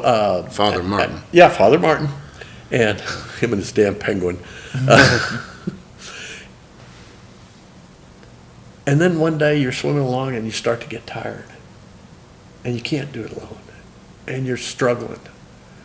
And then all of a sudden you look off to the left or to the right, and you see these guys sitting up on top of this sea of alcohol. They're about that high off the surface. And obviously they're in some kind of craft. And you holler at them, hey, hey, and they come over and they drag you into the invisible boat. And you go, what do I do? And they say, grab an oar and start paddling. But I don't see the boat and I don't see an oar. Doesn't matter. Grab an oar and start paddling. And the reality of it is, the longer you paddle, the more real the boat becomes. The truth of it is, though, too, when you stop paddling, the boat goes away and you will end up back in the drink. Oh man, I like that. Wow. That was powerful story. Yeah. I'll be honest with you, you had me lost there Yeah. for a while. But then it's the action, it's the moving forward. It's My son went to Terrell the third time he was in treatment. He'd gone to Terrell the first time and ran after 5 days. The mental hospital is the mental hospital there? Yeah, he was in the kids program over there in Okay. Terrell. And then the second and third treatment he went to Minnesota for 3 months, and then he came back from there and went to outside of Austin. There was a treatment program down there, and he got his GED in that. And then he struggled again, and then he went into Terrell the second time, and he turned 18 in Terrell. And the counselor at Terrell at that time told us, she said, he is comfortable here. And that kind of shocked me, because when he was younger, when he was like 7, 8, I adopted him when he was 7. And like, let's see, 8, 9, 10, I forget where it was. It was in Houston, so it was in about 81, 82. We had a counselor in Houston that was working with him, and he said, this kid, you have got to be so careful, or he will be institutionalized for the remainder of his life. He will do better in an institution than he will do anywhere. And when he was at Terrell, that's essentially what the lady said. She said he knows exactly what buttons to push to get exactly what he wants in here. And we can't help him. And that was frightening. Because my son, like I say, Al-Anon taught me I didn't cause it, I can't cure it, but I can cope with it. And I had to learn to stop trying to fix my son. You know, because I originally had tried to fix him, and what I realized, again, in doing the inventories, I was trying to make him a mini-me. You know, we kind of joke about that, but that's literally what I was trying to do. I was trying to live out my childhood through him, because I had missed all that kind of stuff. So it's funny. I mean, again, you know, old ideas. But, and it's funny too. The 12-step programs, like I say, when we reach out to one another and we lean into each other, we can do something that we cannot do alone. And the big book talks about that. You know, we're like the miner who discovers a vein of gold, and the only way we get to keep it is we give it away. And that's why we work with others. And I have tried over the years, to the best of my knowledge, to help people. And it was like I was telling you that story about my friend Sean. Just by simply taking him to meetings, he started to want to work the 12 steps. And we worked the 12 steps to the best of his ability. He was in hospice care, 3 months in hospice. Now, he should have died at 6 months, right? He lived 18 months. Wow. And at 18 months, when he died, he came to Tyler, he knew nobody. There was a whole church full of people. Yeah. We filled the church with people that knew him, that loved him. Wow. People in recovery. His dying wish, I got to tell this story. His dying wish, in the latter stages of AIDS, I don't know if they still do this, but at that time, diarrhea was a real problem. But you know what's a good cure for diarrhea? Opiates, and lots of them. Yeah, they'll stop you up. They will stop you up in a heartbeat. Well, he had a blank script for liquid opium. You know what that means? You can have as much as you want Yeah.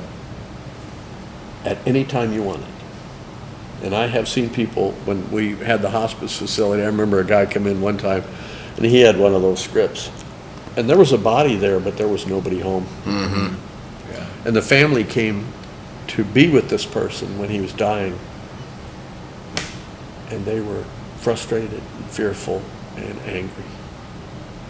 And there was nothing they could do about it. And Sean made a decision.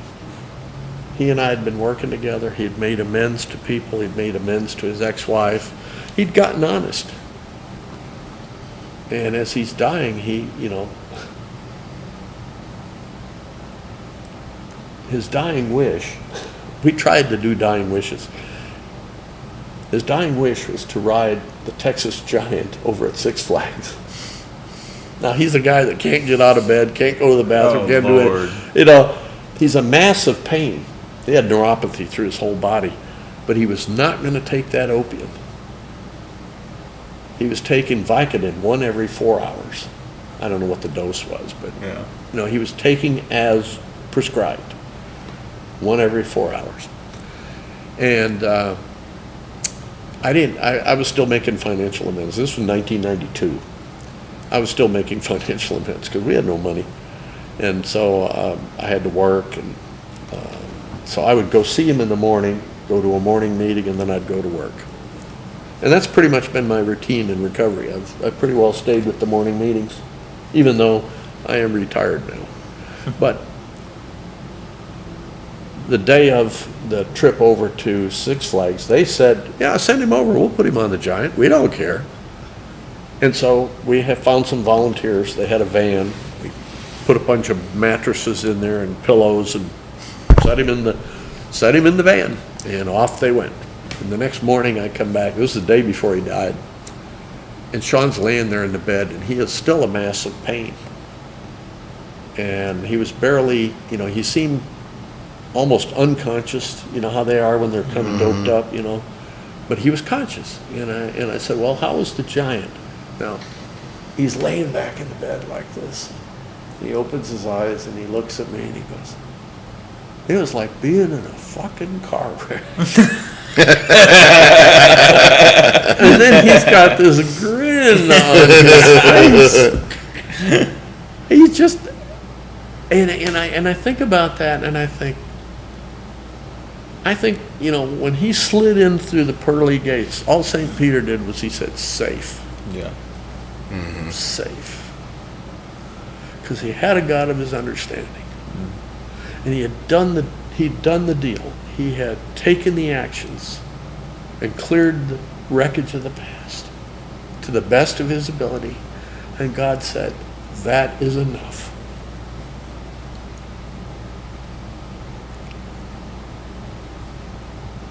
And it amazes me how many of us, we miss that along the way because, heard an Al-Anon lady tell the story about, when she gets to heaven, God's going to ask her a question. What did you think of my party? Yeah. And when we stop and really think about what he's doing for us. And it's kind of like, we were talking about surrender earlier. And I'm not big on surrender. I believe in abandonment. And it's hard to abandon yourself to God. But if you think about it this way, it's kind of like when a ship goes down, you don't surrender the ship. You abandon it. Yeah. You get off that ship. I like that. Yeah. Okay? Yeah. Because surrender, in most cases, is a negotiation. Oh, the pirates are coming. Oh, we'll surrender to them. Yeah. Then we negotiate. You do this, I'll do that. You don't shoot me, I won't shoot you. Whatever it is. Or I'll give you a pile of money if you don't shoot me. Whatever. And abandon, we've got a bad connotation to it, and yet I heard these stories many years ago in AA about the guy hanging on the cliff. And he's hanging by a little root. He had jumped off the cliff, but he grabbed a root on the way down. He was going to kill himself. And now he's up there hanging by this root, and it's like, oh my gosh. what do I do? And my sponsor had said, pray. And he says, God, get me out of this. And he hears a voice. And the voice says, let go. And he looks up and goes, is there anyone else up there? But it's when I let go. You know, again, when I let go of my old ideas, when I let go of all that thinking, and I let a new idea in that this God is really a loving God. And the Bible says this, that God is loving. Where did I get that idea that God is out to get me and punish me? Where did I get that idea? From people. Probably. From the Catholic Church, specifically. Well, and if you really listen, though, I mean, I think it's even in their Bible that God is a forgiving God. Yeah. Well, one of the recurring things we keep seeing, you know, as we interview different people and hear different stories is the Jews didn't understand what was going on when Jesus showed up, because they thought he was going to come in, be a king, conquer the Romans, throw them out, kick out the Romans, and people were going to worship him. But you know, Jesus came down here and he said, "I'm here to serve you," you know, and so he did. And then, you know, we had one of the guys on the podcast. He said, you know, the servants see the miracles, and he talked about the first miracle, you know, water to wine. Well, we've had several people talk about water to wine. Yeah. But, you know, who saw that? Not the wedding party, not the disciples, but the servants that were told to fill them with water. Yeah. Right. Right? And so when I listen to your stories, really, almost every one of your stories in recovery, you set out about, well, this is what I was doing to serve somebody, you know? And because of that, it's like you get the sunlight of the Spirit. You get touched by, you get that God moment, you know? You get the blessing that everybody thinks was a curse, you know? Let's look at it from this way. It takes 9 light minutes for the light from the sun to hit the earth. Okay? Between the sun and the earth, what is the only thing that blocks the sunlight from hitting the earth? Clouds, mainly. Atmosphere. How thick is the cloud layer? 10 miles? How far is 9 light minutes? Light's moving 183,000 miles per second. That's a hell of a long ways. And yet, the blockage, it's much like my relationship with God, is similar to the earth and the sun. I always had that idea that God was way out there, and his sunlight shines down on us. And it shines on the good and the bad. It doesn't matter. But it's up to us to engage and have a relationship with him. But it's those clouds. Well, to me, the clouds are the old ideas. Yeah. And it's on my end of the street. It's not on God's end. Right. And they're so trivial most of the time. Oh, yeah. They're ridiculous ideas that we grab a hold of throughout the years, and we start building up these preconceived notions of, you know, what a lie is, you know, what lies you're starting to believe. And usually all it takes to get rid of those is just stop believing the lie. Well, the worst lies to believe are the ones you tell yourself about yourself, you know? Well, we make up stories. You know, and in Alcoholics Anonymous derived a lot of its ideas from a thing called the Oxford Movement. Frank Buckman and his bunch. They operated on the 4 absolutes. Absolute honesty, absolute purity, absolute unselfishness, absolute love. How many of us really practice that? And Buckman, and if you read anything about the Oxford Movement, it's amazing. They're still around. There's still some folks. It's not called, it was called moral rearmament during World War II, and then it transitioned into something else. They're still around, and they had a real impact on the world, but they were not looking for publicity. They were not trying to be an internet influencer. They were just living. They were just living, but they were also showing a different way of living. that idea of absolutely forgiving one another. They were one of the groups that, at the end of World War II, there was a lot of animosity between the French and the English and the Germans. And the Oxford movement actually came in and mediated a lot of that. It's a little known fact. The head of Germany after Hitler was deposed was a guy named Karl Adenauer. And I know Billy Graham talked to him. And Adenauer's looking out over the ruin that was Germany. And he said, I don't know how we're going to do this. And you look at Germany today, I mean, they've recovered. But they went from where they were to where they are, in part because they were able to do some things to forgive one another and not carry those old ideas. But, yeah. Well, we didn't talk a whole bunch yet about your drawings, but when did you start doing these cartoons? 2006. And how long did you do them before you got an iPad? I was actually, again, the program is kind of funny. When the student is ready, the teacher will appear. And I actually had a member of the program gave me one of my first pads. His son had it for a while, and then he said, "You want it?" I said, "Yeah, I'll try it." And I tried it out. And then it's really funny. As a geologist, I have to do training every year to maintain my license. I'm licensed. And we have a conference here in town. It's called the Tech Expo, where people present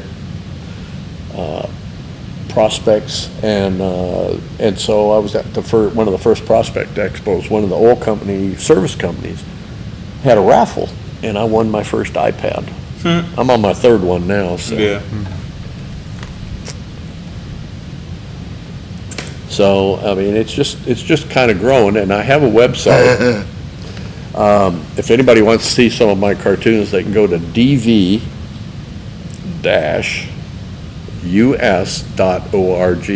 dv-us.org. It's called Drunk Toons. Okay.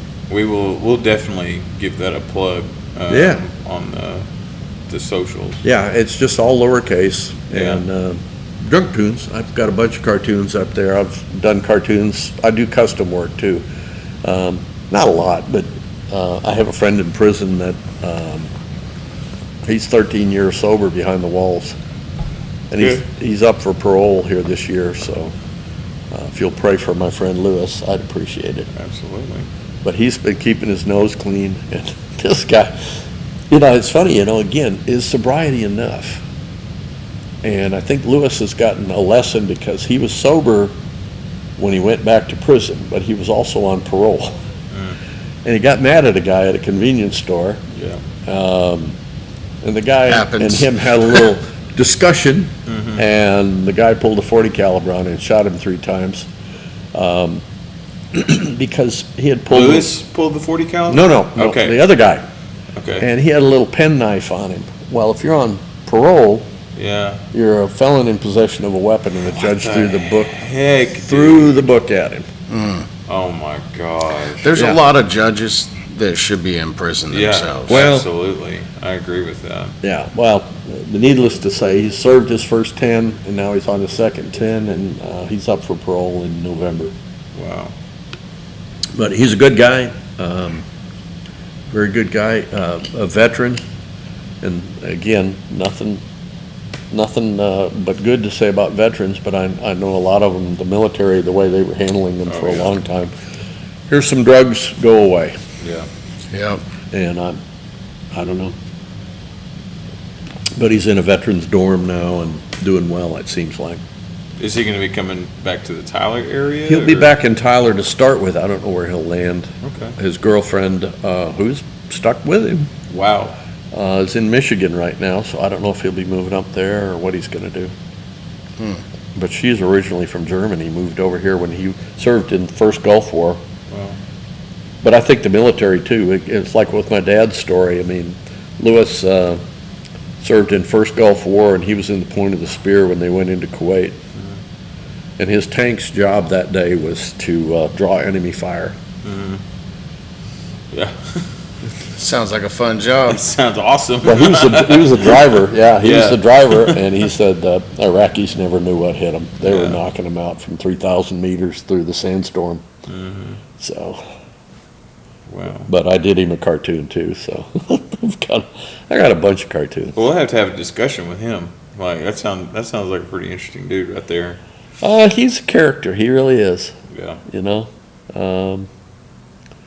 But he, like I say, the system didn't, in my mind, treat him like they should have, but he had been to the military treatment program down in Waco and then also up in Hunt County, up there at Bonham, they have one. And, I really, really wish treatment was the answer. I really wish it was, but it's like jails, the original intent of jails was to isolate people and give them a Bible, and hopefully they would find a spiritual solution to their problems. And I think that again, it points to the answer. The answer is spiritual. And when we treat the spiritual, then I think the rest of it tends to fall into place. But I didn't know how to do that. Well, it seems counterintuitive, Yeah. because the world sees meth or alcohol or drugs or Exactly. porn or sex or whatever. They see that. Mm-hmm. They don't see the cause. They see the condition. Yeah. And, it's pretty tough for the state, the county, the country, a To government, navigate a government through body. that brokenness. You can't legislate morality, and you can't prescribe spiritual experience. Yeah. And so treatment or what they like to call evidence-based stuff, what they use, what the common thing for offenders today is rational emotive behavior therapy, Yeah. which says we'll learn a new way to think about things. What we were using when I was working with the federal probation, pretrial, and release people was thinking for change. And like Dale pointed out earlier, the problem is in my mind, so it's not likely that I'm going to teach my mind something else that's going to think my way out of the problem. Yeah. Yeah, but the answer is in our minds too. Right. When I take the actions, he puts my mind in a different place, and it's like I say, recovery. I get something back from that which formerly had no value. We call that moral psychology. Yeah. You do the right thing no matter how you feel or what you think, Right. and your thoughts and feelings will get in line. But that takes great discipline. A lot of discipline. And we're undisciplined folk. As so- a society. absolutely. In As a order to society. achieve that, you have to have a spiritual experience sufficient to bring about a psychic change, sufficient to not live that way so you don't have to drink that way. You see what I mean? Like to tie it all Absolutely. back together.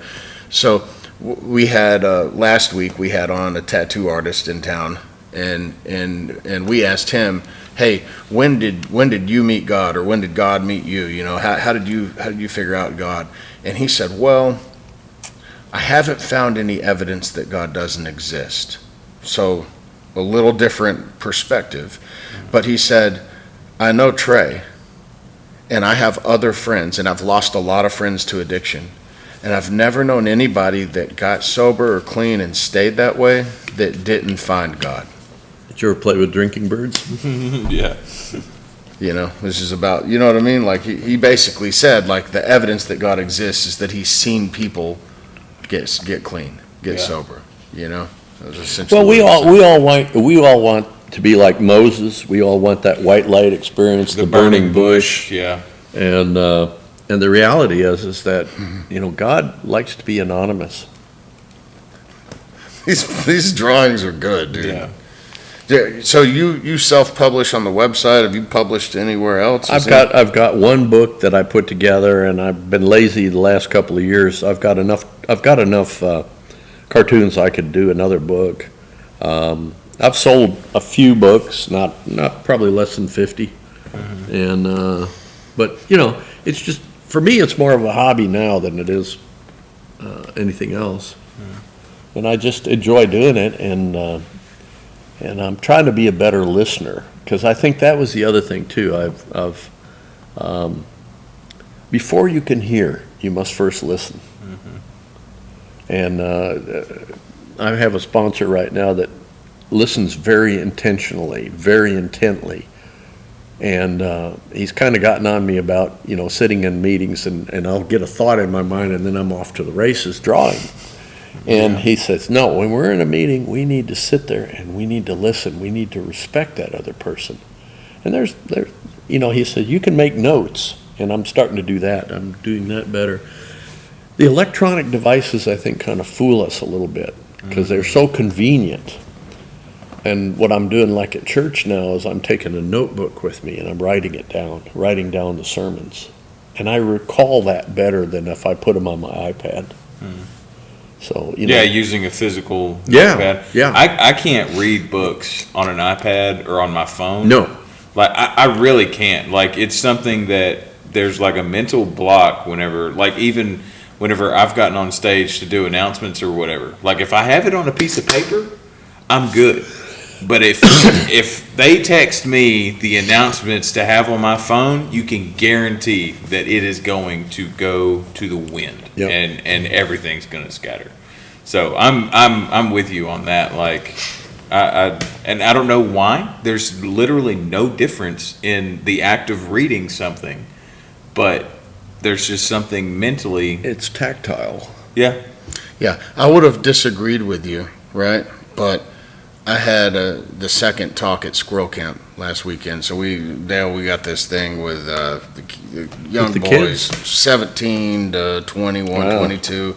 And we take them out to a big high fence game ranch and shoot skeet and fish and cook for them. And we go through Brian Tome's book, The 5 Marks of a Man. So we don't read the book, but we have 6 little talks that kind of go over the 5 things. The narrative of it. Yeah, and so what I had was men take a minority position, boys follow the crowd, right? So I wrote my thoughts. I talked about how I wanted to fit in when I was a kid. I didn't feel like I fit in anywhere, and then I found alcohol and drugs and sex and rock and roll and rap music, and then those people didn't have like a requirement. And then I talked about what that netted me was going to rehab instead of prom and going to a recovery house instead of college, and and then I talked about Noah, like Noah stood out for sure, you know what I mean? Anyway, so I wrote this stuff. I kind of organized my thoughts. I put it in Chat GPT. I said, help me arrange this where it makes better sense. It gave me some great little questions to add. I mean, it really polished it up. It was really neat. And I put it all in the notes app on my phone. And then when it was my time, it was like 11:45 at night. Everybody's hyped, and tired. We just did arm wrestling and blackjack, and like the kids were having they were excited. They were getting to know each other by then. None of them really knew each other, and we don't really know them. I mean, it's just a while. It was a really cool deal.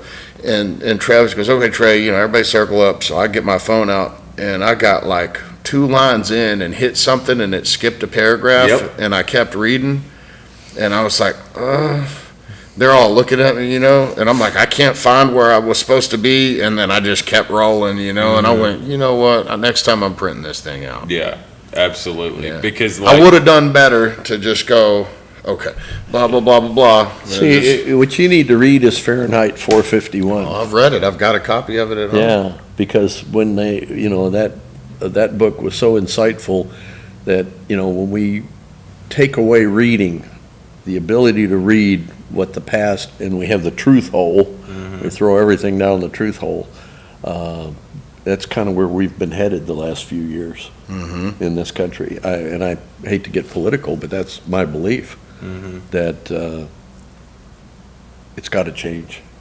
We've got to get back to where people, because you cannot have, our founders told us, we cannot have this country unless we are moral people. And so many things, and I don't want to condemn anybody. I don't want to tell anybody you're going to go to hell and burn, forever. And that's not my job to do that. Right. My job is not to judge anybody. My job is to, at the very best, share like we're doing right now, share my experience, strength, and hope. And hopefully somebody can hear something. Because I'm a firm believer in the idea that with my experience, I can avert death and misery for other people. I've done it, I used to do hazmat for 25 years. And I would show up at a hazmat scene if it was blown up or burning down. Man, I wanted to be right there. And I've walked up on scenes and, like I worked a fire over in Longview one time. Plastics fire, big warehouse full of plastic caught fire, and it was literally plastic was flowing out of the building as it's burning down.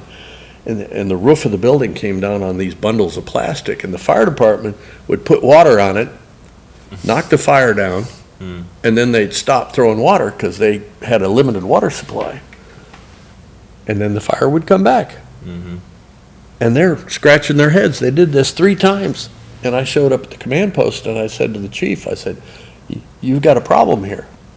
You've got a roof laying on top of that plastic and it's still burning underneath that roof. You have got to get that roof off of there. You need a piece of heavy equipment to pull that roof off of there. And he got with the owner of the company. The owner got a track hoe out there with a thumb, and they pulled all that roof off. We had the fire out in 30 minutes. But that's the thing about experience. I had experience fighting tire fires. Yeah, down in Houston. Oh, I fought them all over East Texas here. Yeah. We used to have the biggest tire dump in the country up there outside of Atlanta. We had 36 million tires up there Yeah, on 100 acres. yeah. We had piles that were the size of this building. Does the fire ever stop? Does it ever really stop at that place? Well, no. That's what I've heard. Yeah, when you get it burning down inside, there's only really one way to deal with it. We've tried a lot of different ways. EPA actually tried flooding it with CO2. They capped it with dirt and tried to flood it with it. Doesn't work. Yeah. We tried piercing nozzles where we'd drive a nozzle 40 foot long into the side of the pile and try to shoot water in there. But again, it's the same problem. You got fire down here. How do you make water go uphill? You can't. Yeah.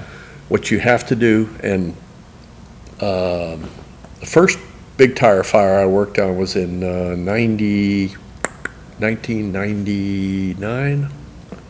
That was the first big one. It was a pile of 5,000 cubic yards of shredded tires. And we were out there for 3 days. We hauled about 1 million gallons of water. And when we were done fighting, there were only about 10,000 gallons left. Yeah. And we literally had to break the pile down.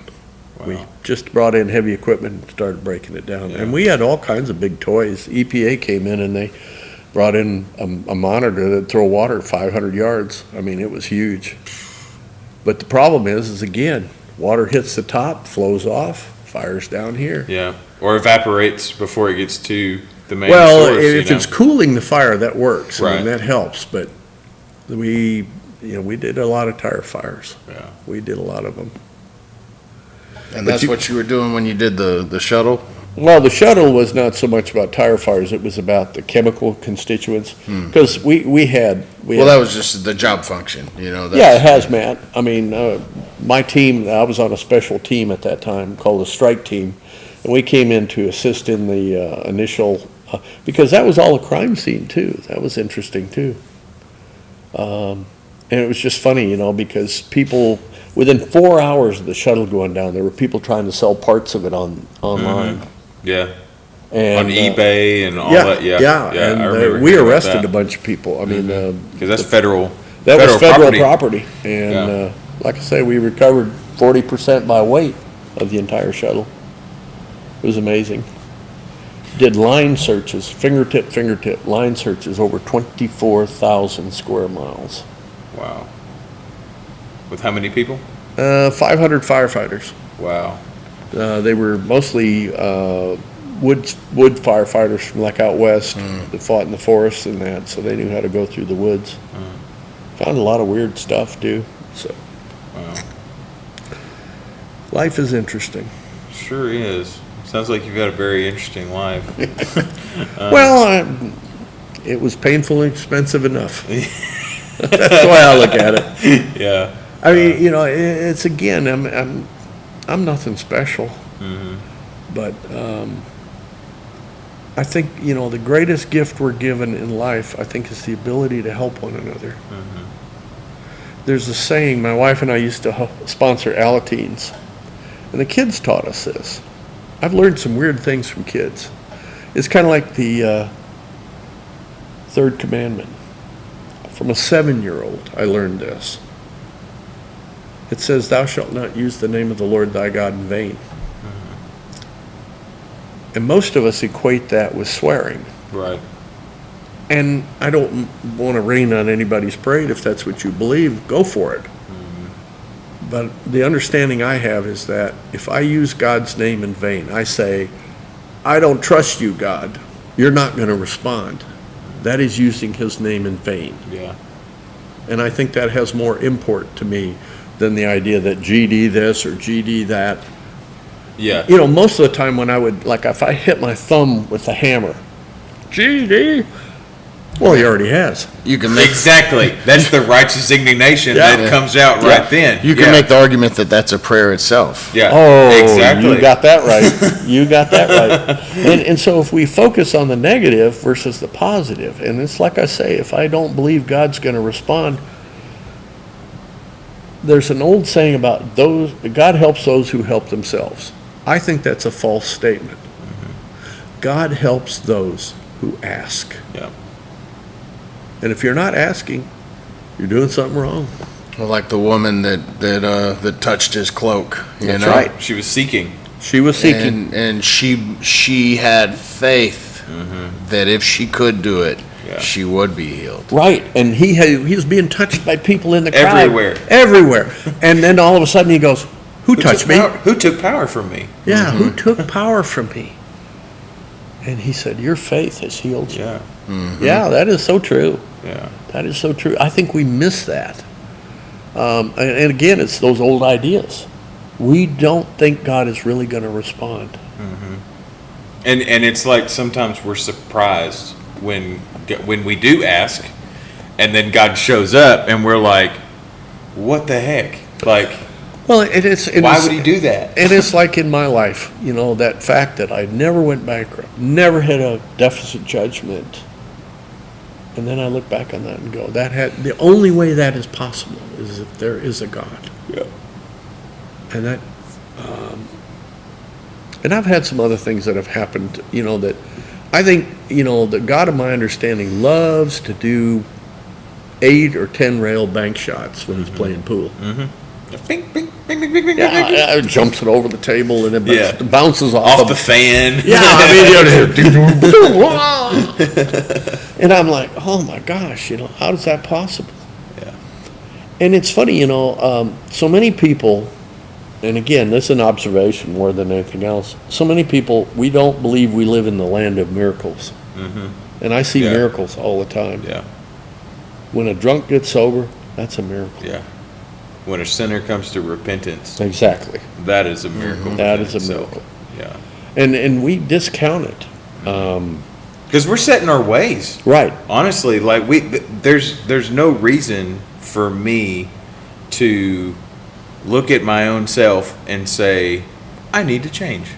Especially whenever you're enjoying what you're doing. Well, and, you know, and again, that's that mentality that I'm right, you're wrong. Right. We have such And I will defend that to the very last. Yeah. Yes. Absolutely. And it's when I abandon that idea and I pick up a new idea and I go, you know what? Here's a drunk thought. The hardest thing for a drunk to do is to say they're wrong.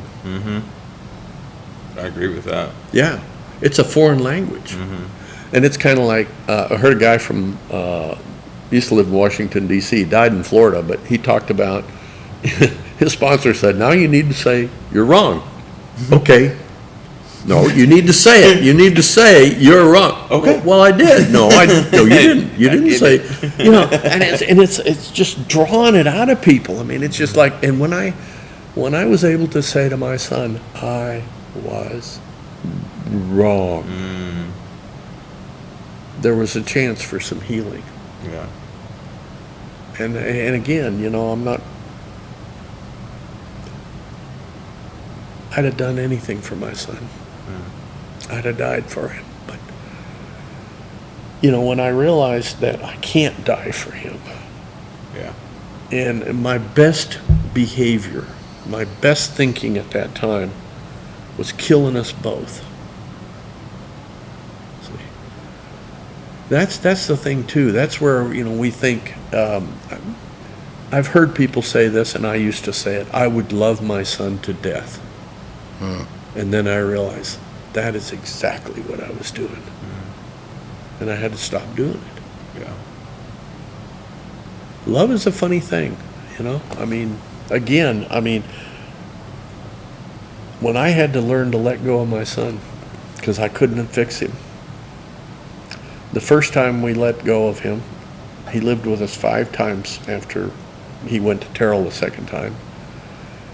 And he went to 4 or 5 other treatments. I have no idea how many times. He went to Rusk several times. He went wow. to, several treatment programs. Over to Fort Worth one time. And I think he was just tired there at the end of his life. And first time we let him go was in the middle of January here in Tyler. It was freezing out, and he was living in the house next to Path over here. The house was empty at the time. But I later learned that the landlord who owned the house was really glad he was living in there because people weren't in there still in the plumbing. Mm-hmm. Yeah. And I was like, that worked out, But there's a difference between loving someone properly and loving just to make myself feel better. And that is a misplaced love. Because I think, again, God wants us all to come to Him, to walk with Him. And then we have purpose. And He wants us to do it boldly, too. Yes. Come to Him without any reservations, any doubts, but as hard as that is, it's the believing the lies is what usually is the hang up whenever we don't do that. Well, and it's funny, my mom used to say, she liked to worry because 90% of what she worried about never happened. Yeah. So it must work. Sound like my father. Yeah.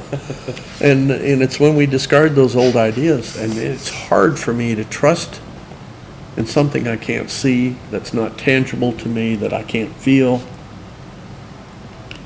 But it's getting rid of those old ideas that allows me to have the faith it takes.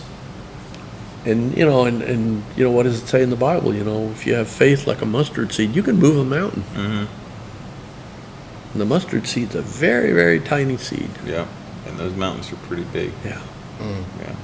Yeah. Spent some time in the Holy Land, and it's funny. Did a 9-day trip over there back in 2009. Wow. And I strongly encourage people to go. I want to go so bad. Yeah. Even now, there are people touring over there.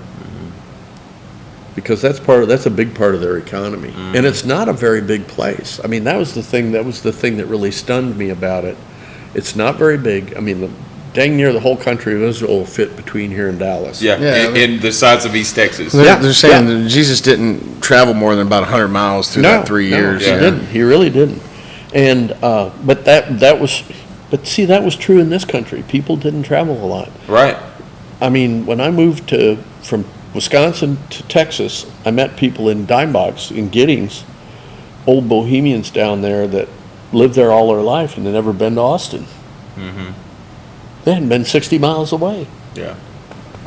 And, we're a very mobile society. We go, we come. I mean, my wife and I are planning a cruise for our 45th anniversary. We're going to go and just enjoy life and travel. And we've been given the opportunity. And it's like I say, when we went to Israel, the funniest part about it is I was in Jerusalem. And Jerusalem's kind of an interesting place because the old city of Jerusalem dates from 700. Before 700, it was the Roman city of Capitolia. Mm-hmm. And before Capitolia, it was the city of Jerusalem that Jesus lived in. Or walked in. Mm-hmm. And there's about 20 foot of fill. Layers. Yeah, layers of it. And the Jewish people have really, in a lot of ways, they're very different than we are. Because a lot of American archaeologists would come into Israel and they would find a tell, which is a hill, and they would start digging and they'd find the ruins of a city and they would just dig their way down through it, all the way down. And that happened at places like Megiddo and places like that, or Jericho. We went to Jericho, and it's interesting, when we got to Jericho, it's the oldest city on earth. And the parts of the city, there's a big pile of dirt.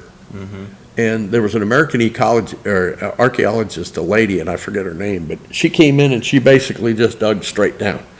The Jewish archaeologists don't do that.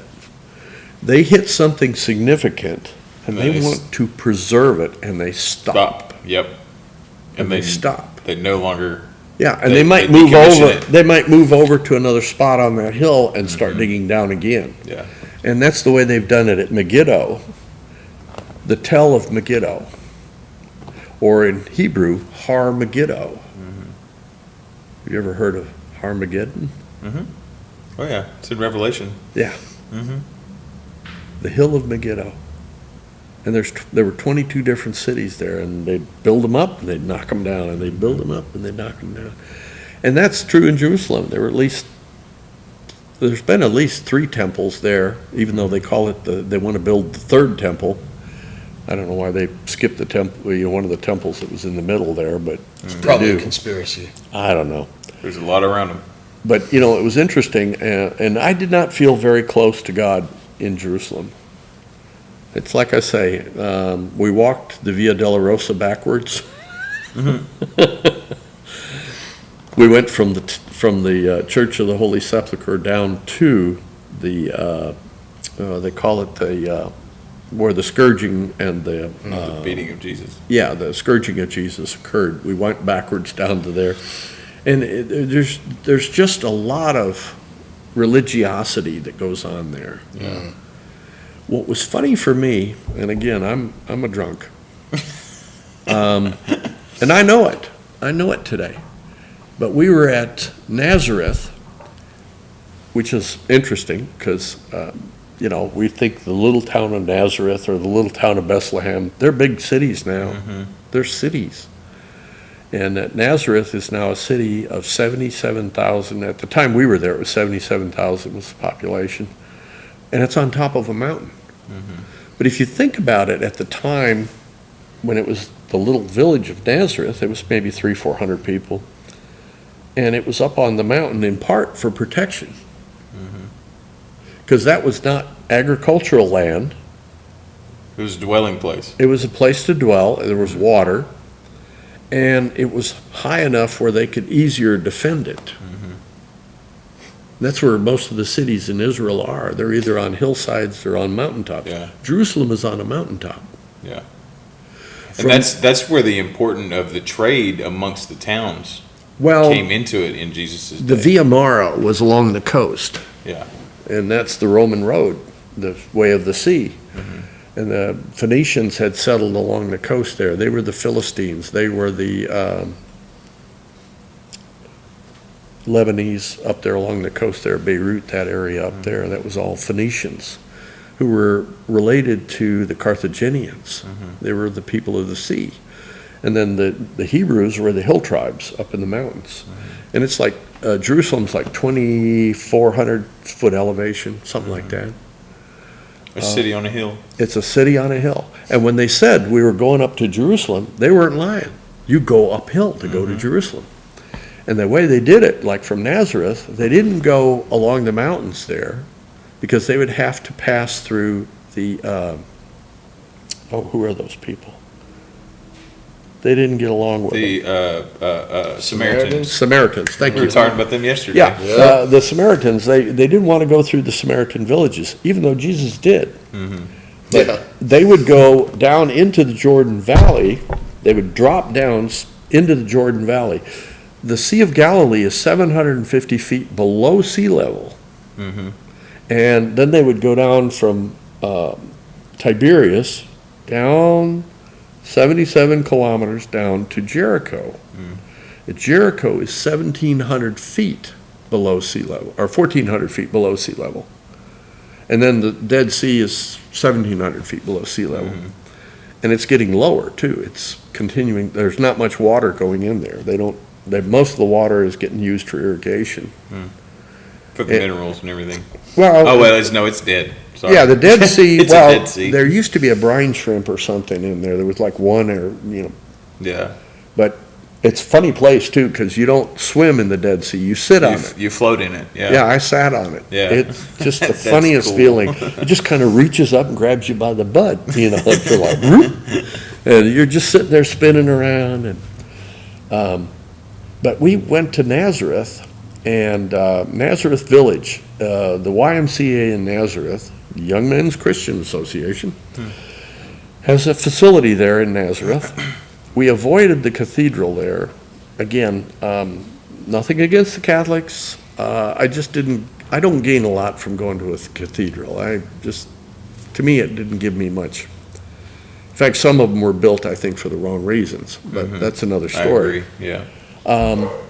But we went to Nazareth Village, and this is where I felt closest to the carpenter. Because in Nazareth Village, they bought several acres of land, and land is incredibly expensive in Israel. And not everybody can buy it. And so when Nazareth Village decided they were going to try to recreate the experience of Nazareth at the time of Jesus when he was a youth. And so they bought several acres, tore down the buildings, and then they started to build buildings for the village of Nazareth using the ancient methods of construction. And I learned about how they built their roofs and everything using reeds. Wood was very precious. And so, again, they also tried to show people how these people made their living. Well, they had an olive grove, they had an almond grove, they had date palms. They had a wheat field, they had a barley field, they had sheep and goats, they had a shepherd, they had a watchtower up on the hillside because you always were watching for enemies. Yeah. Always. You always had a watchman. Always, you the had a walls. watchman on duty.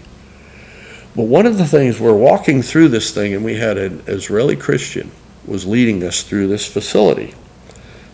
And we get to the wine press. Okay? Yeah. Now, what's a wine press? Well, it's where they squeeze the grapes. And I learned some things that day.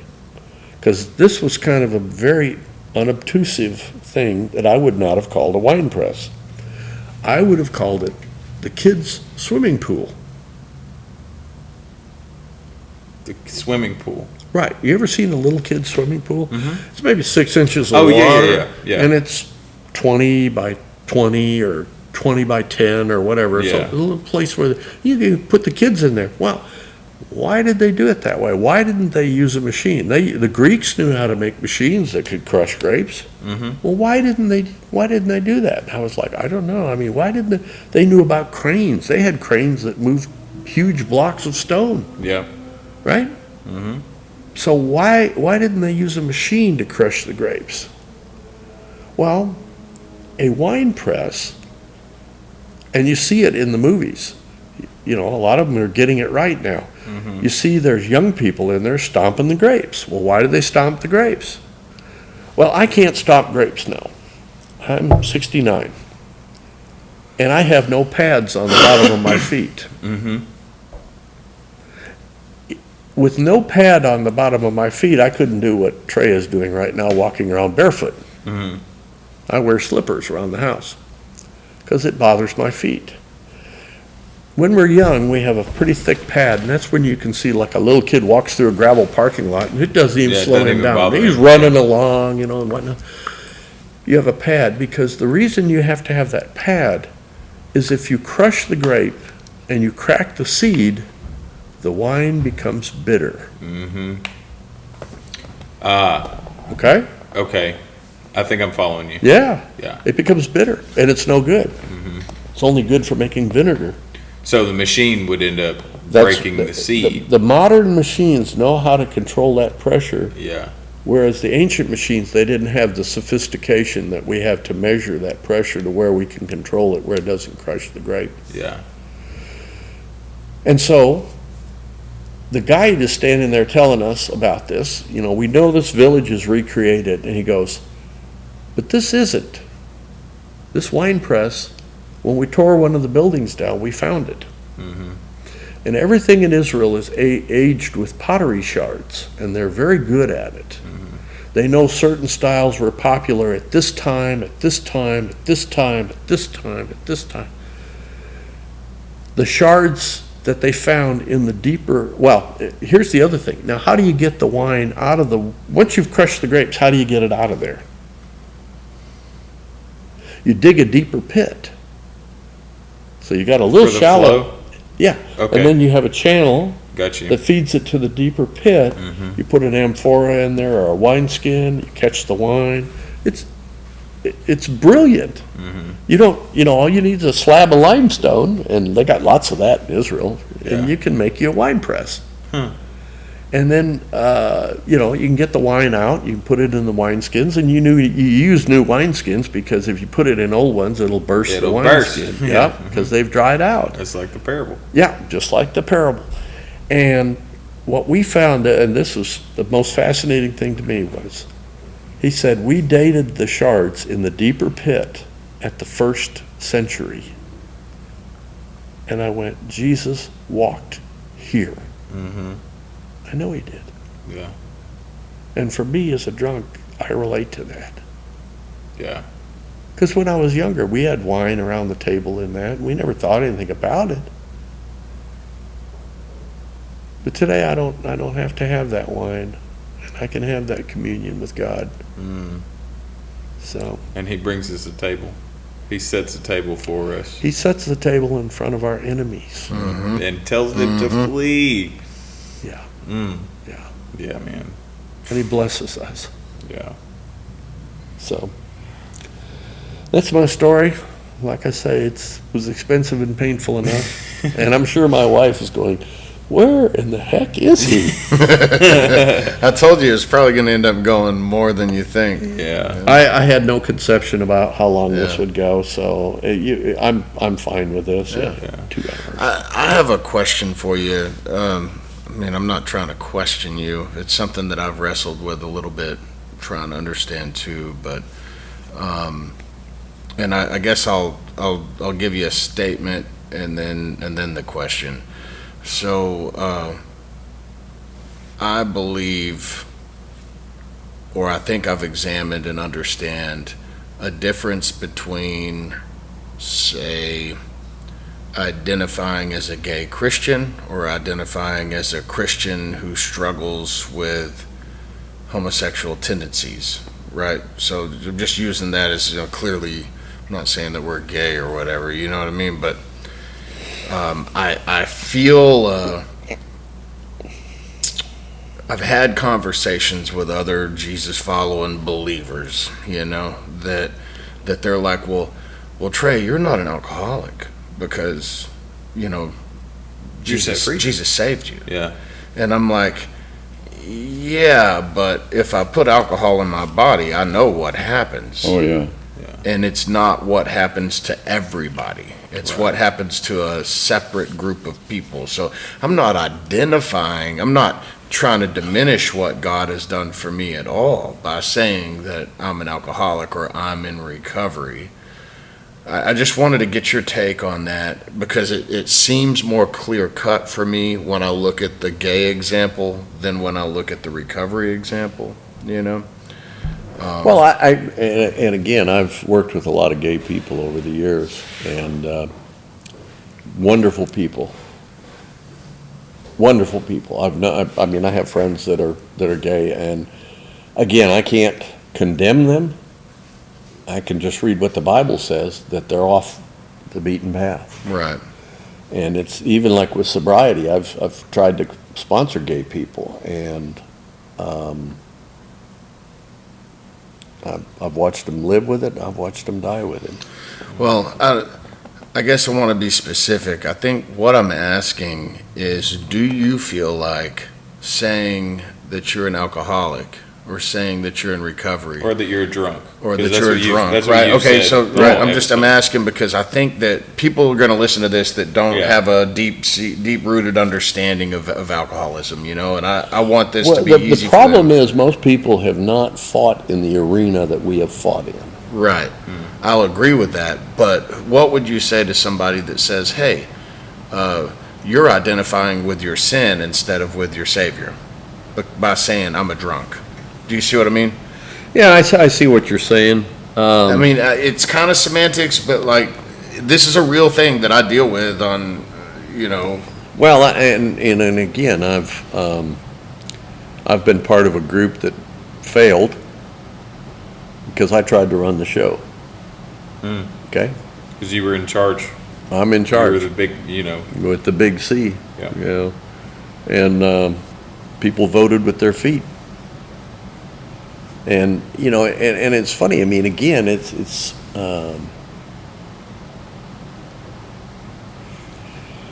I don't want to say anything bad about gay people, but I know they really have a hard struggle with this thing. Well,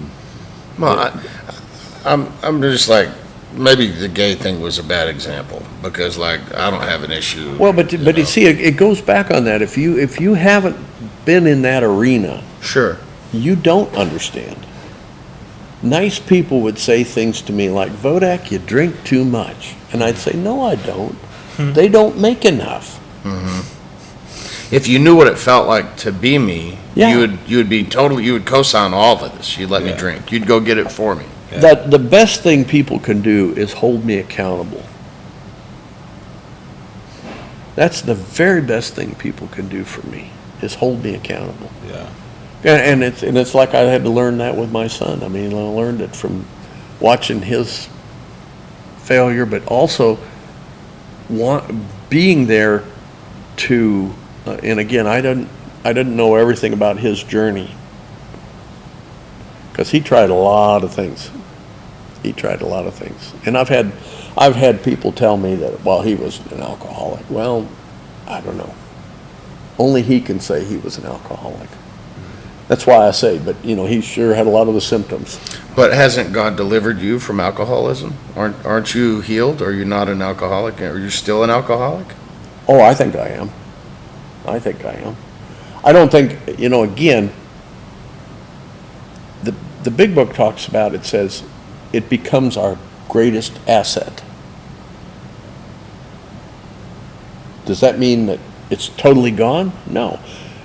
It means I get to live my daily reprieve. And it's just a daily reprieve. That's what the big book says. It's just one day at a time.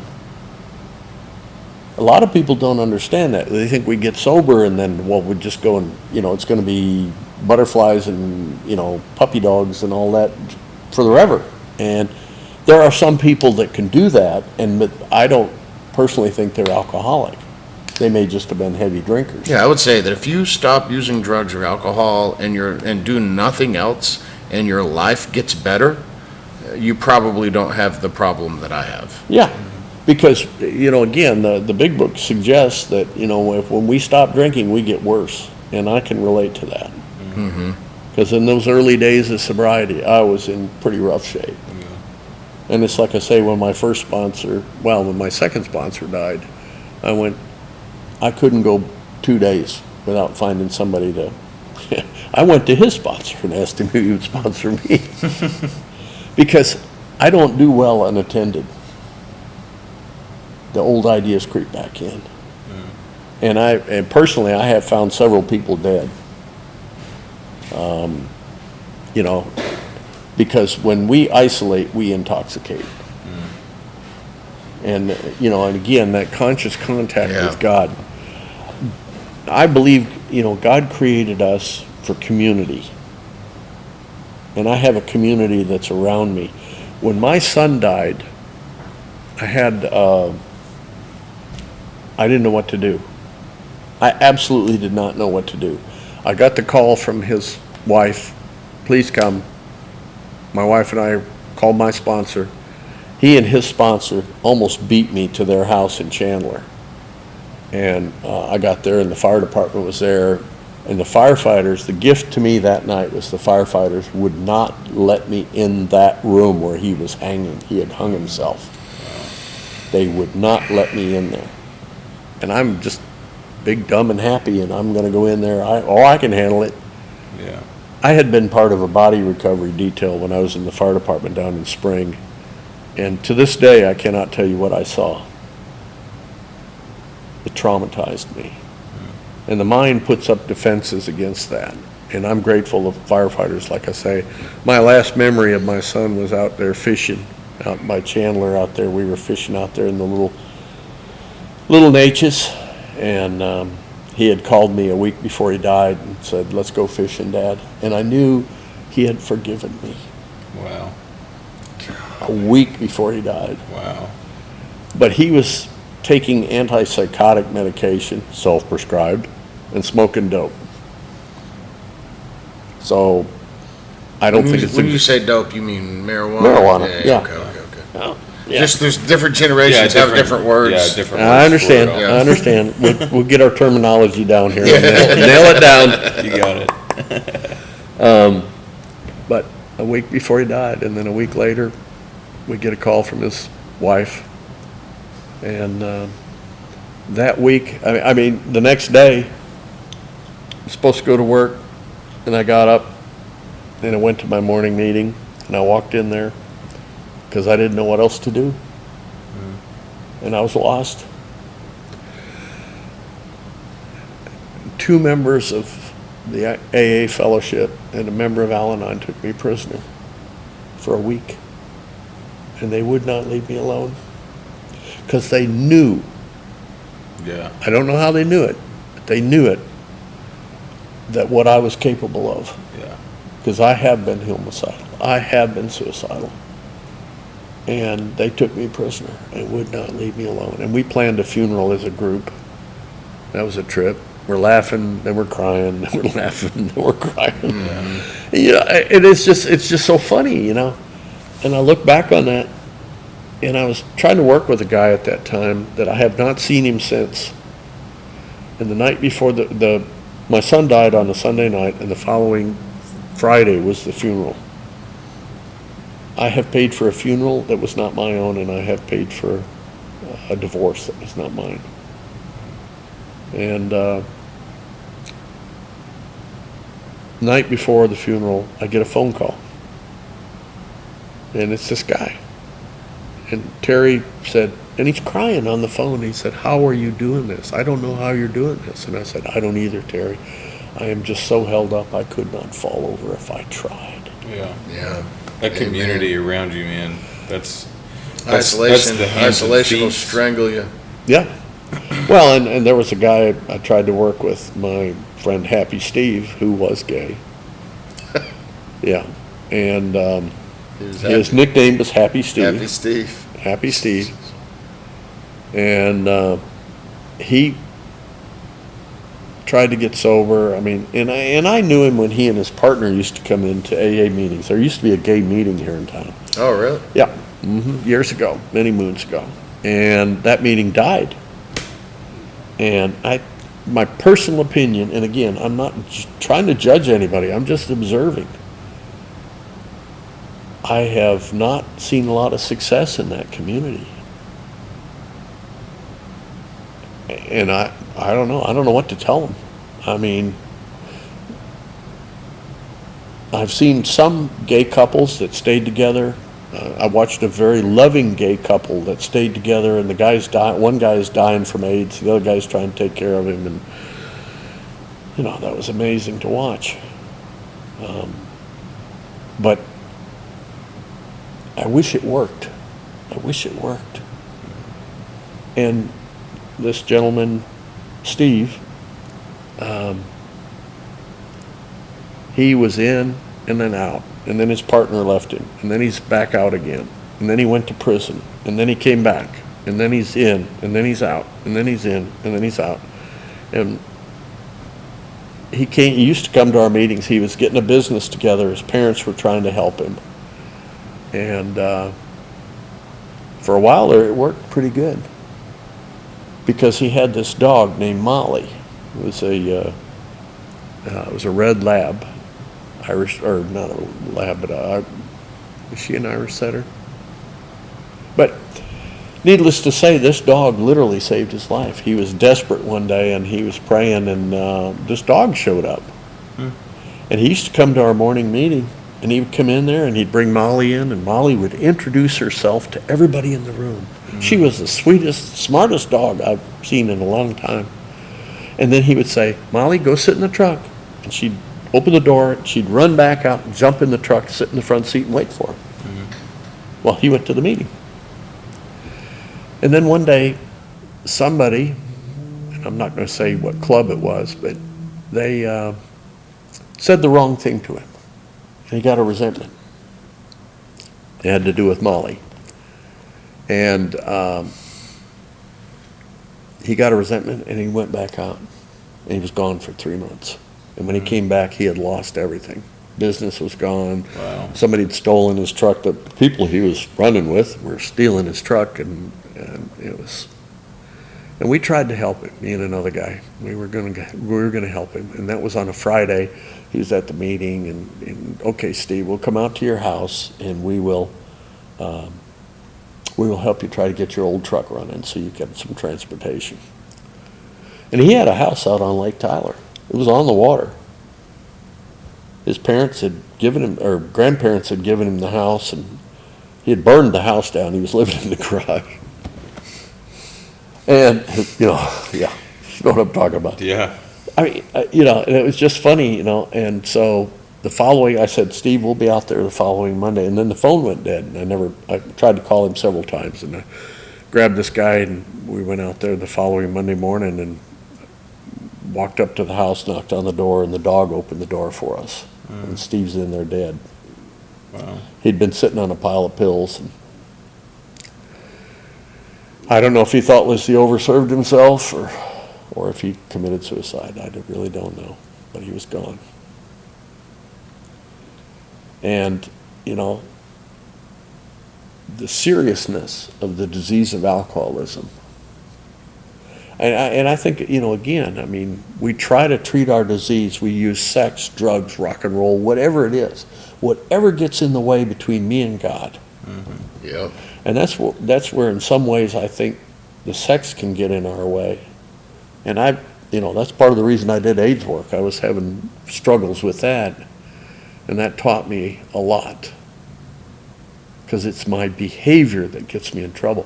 And it's really funny too, when you can go back and you can look at your drinking history. I had a girl throw herself at me one time, and I'm dating my wife at that time.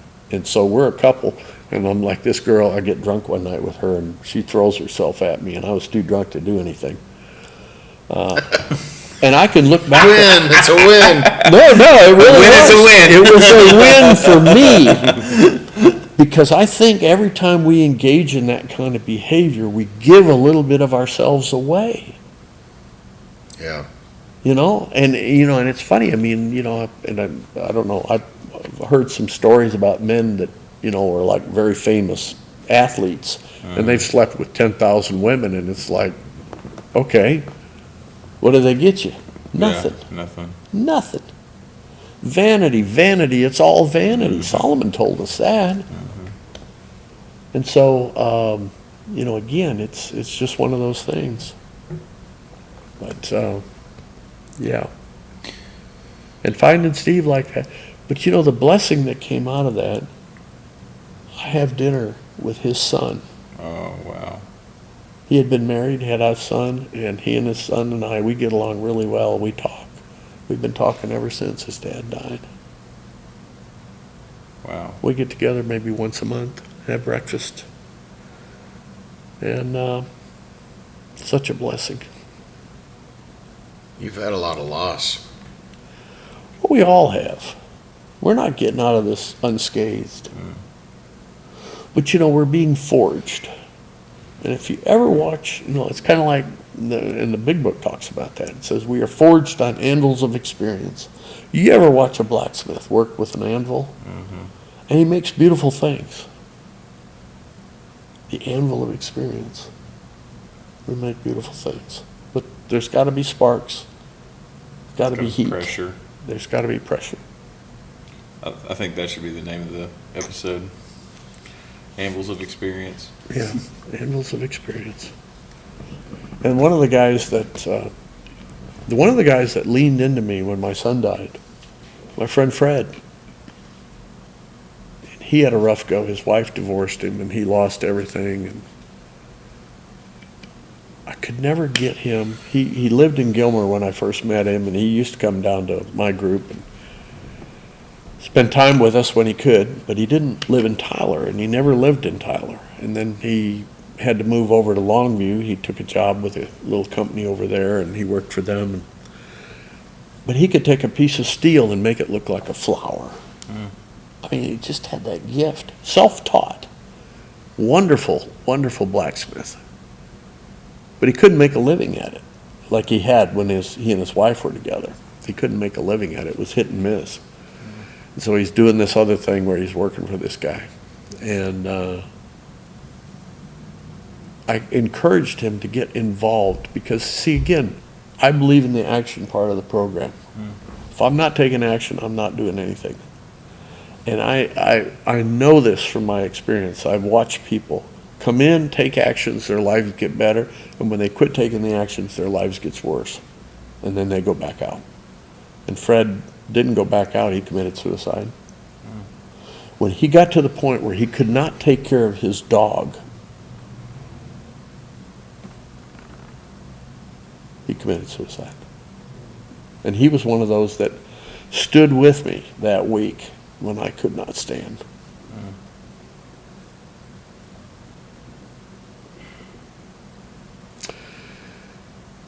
Such a waste. Such a waste. You know, the disease is still out there. It wants to kill us. It wants to kill us. I never really thought of that. Yeah. And yet, you know, the big book says, when presented with alcohol, if we do this thing right, when presented with alcohol, we will recoil from it like a hot flame. And I've had that experience. I was at Thanksgiving, this was probably it was over 10 years ago. And my brother-in-law passes me a glass of wine. And my brother-in-law was head of paroles for 2 counties in northern Wisconsin. So he's a parole officer. He knows what alcohol does to people. And he hands me a glass of wine. And I looked at him and I was like, what in the H-E-double-L are you doing? Yeah. And my sister said, if looks could kill, he'd have went out of there in a basket. And he very calmly looks at me and goes, Dale, would you pass that to your mother? And I'm like, I can do this. Yeah. And I just passed it down the table. Wow. But I've been given a good life. And again, it's all valuable experience. Yeah. It's valuable to somebody. I don't know who it's valuable to. You know? I used to think, you know, being important and doing all of that stuff and making big money and all that, that was the important. No. I think the important thing is just living the best life I can today, because I have limitations today. I'm still stubborn, you know, that's one of my defects of character. And I'm a slow learner. In the last 2 months, I've thrown my hip out 3 times. And I do not recommend that. Doesn't sound fun. I had hip surgery back in February. They gave me a new hip on my right side. And when you dislocate your hip, it is, to me, needless to say, it is the most painful experience I've ever had. But God talks to me during that experience. And it's been true all 3 times. The first time I did it, I was doing something that I shouldn't be doing. The doctor had warned me. He said, it will not pop out, it will slip out. And it slipped out, and I folded to the ground. I didn't bang my head into the ground. I folded down to the ground in extreme pain. And when I stopped moving, the pain went away. And I heard a voice basically say, "Be still and know that I am God." And, my wife wasn't home. I'm out on the driveway, and I'm in extreme pain, and I screamed, and my neighbors heard me. They came running. Be still. And they called the ambulance, and the firefighters came. They loaded me in the ambulance, and it's funny. They gave me 2 shots of fentanyl on the way to the hospital, and it didn't even cut the pain. Yeah. It just slowed it down. Yeah. And then they knocked me out with propofol and put my hip back in place. And said, "Don't do that." And I went home. And then second time it went out, I was putting on my shoes and I leaned over the wrong way and it slipped out. I'm sitting in my recliner. And again, the ambulance had to come. They loaded me up. They took me to the hospital. That time they gave me ketamine, and I do Whoa. not recommend ketamine. Whoa. You didn't like it? I was high for 3 days. I mean, I'm coming down from this thing, and the nurse is going, "You were really good. You didn't even flinch when they reset your hip." Well, shit, I wasn't there. And I tell that story now, and several people come up to me and go, "Yeah, I used to be a ketamine abuser, and you're nobody. There's nobody home when you're, And I said, I never. It's funny, when we think we can control our drinking, I always was shooting for that perfect combination of drugs and alcohol, where I'm feeling like I'm floating 3 feet in the air, and I never, after the first time, I never was able to recapture that moment. And but that ketamine scares the hell out of me. And I was telling a doctor friend of mine in AA about it. He said, "You tell them next time you're allergic to that shit." That was his exact words. And then the third time I threw it out again, I was doing something stupid. And again, the neighbors came, the ambulance came, they load me up, they take me in. They said, "Yeah, we'd like to either give you a choice between ketamine and propofol." Propofol. Propofol, please. Don't need to get in that K-hole. And I love the propofol because when they put me down, I'm gone for a second and then I'm back. Yeah. It's just like boom, boom. Yeah. I look at the grace of God, and I've had a number of surgeries, but every time I come back, I do not crave anything. I don't want anything. I don't want to live that way. I just want, I know there's a place for the painkiller. Yeah. I know there's a place for it. Yeah. But I don't have to. Once I'm in that still place and they do whatever they're going to do, where they put my hip back together or they put my ankle back together or they take out my prostate, whatever it is, do my back surgery, I can be comfortable in my own skin. But again, it's that taking that action on a daily basis. Yeah. I try to talk to a drunk every day. And it's like today, I went and talked to my sponsor for a couple hours. Then I go to a Bible study, and then I'll go home. And then I might call somebody. Then I know where I know where my next meeting is. Tomorrow morning, 7 a.m., I'll be there.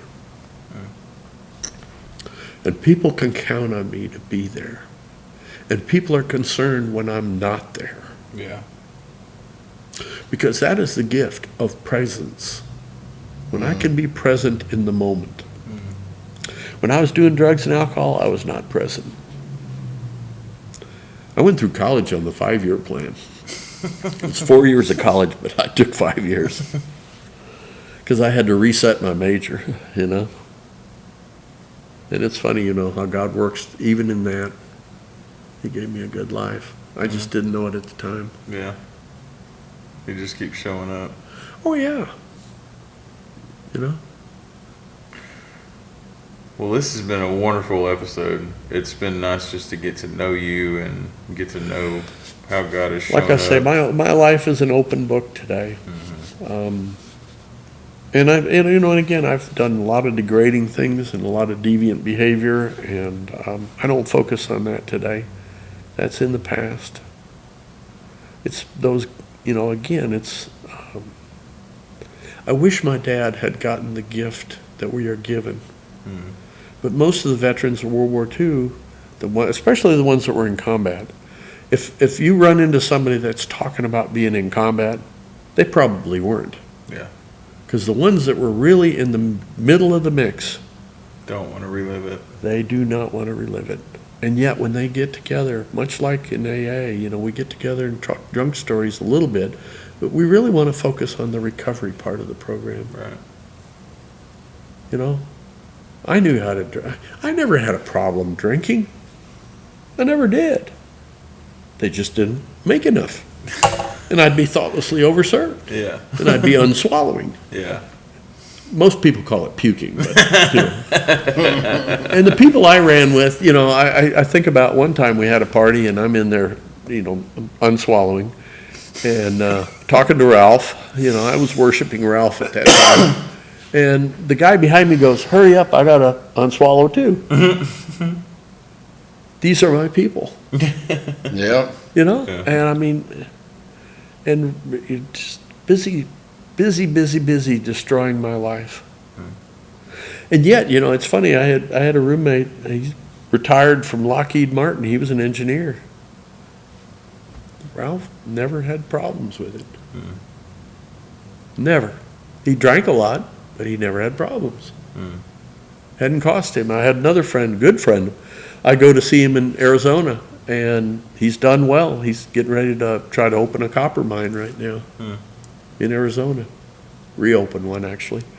And go to his house, and it's booze everywhere. Yeah. Beer. He loves his beer. He does the strangest thing I've ever seen. We were there the last time, a couple of years ago, and he and a friend of his from Wisconsin was visiting too, and so we're all staying there, and he goes down, he bought a pint of beer. And he and this other guy split that pint of beer, and that's the only beer they drank that night. I mean, it's just like, why? I mean, it's just like, that's bizarre to me. Yeah. But, we laugh, and he knows I'm a drunk, and, and we just laugh, and we've done some road trips where we weren't drinking and just had a good time. Yeah. It puts a whole different spin on life, because we think that alcohol makes life better, right? No, it's just bit by bit, it took my life away. Kind of like the guy sitting on the branch and he's sawing the limb off. Towards the tree. Yeah. Yeah. Hang on, I'll be down in a second. But no, it's like I say, I have a good life. There's still stuff going on. I had something happen today that I didn't really want to hear about, but it's none of my business really. Yeah.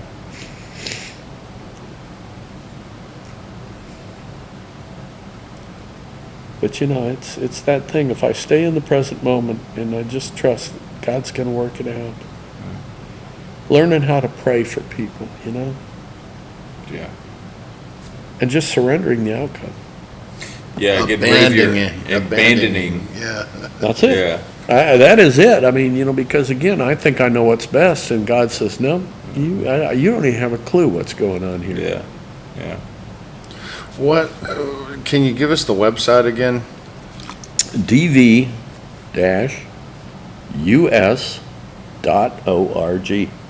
Yeah. Delta. DVS.org.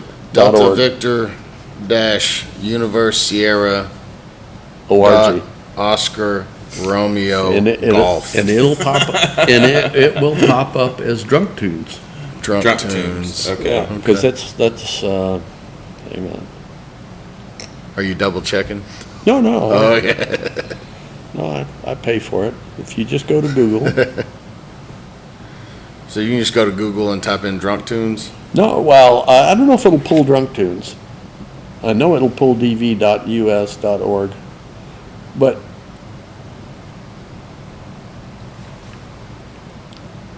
Yeah.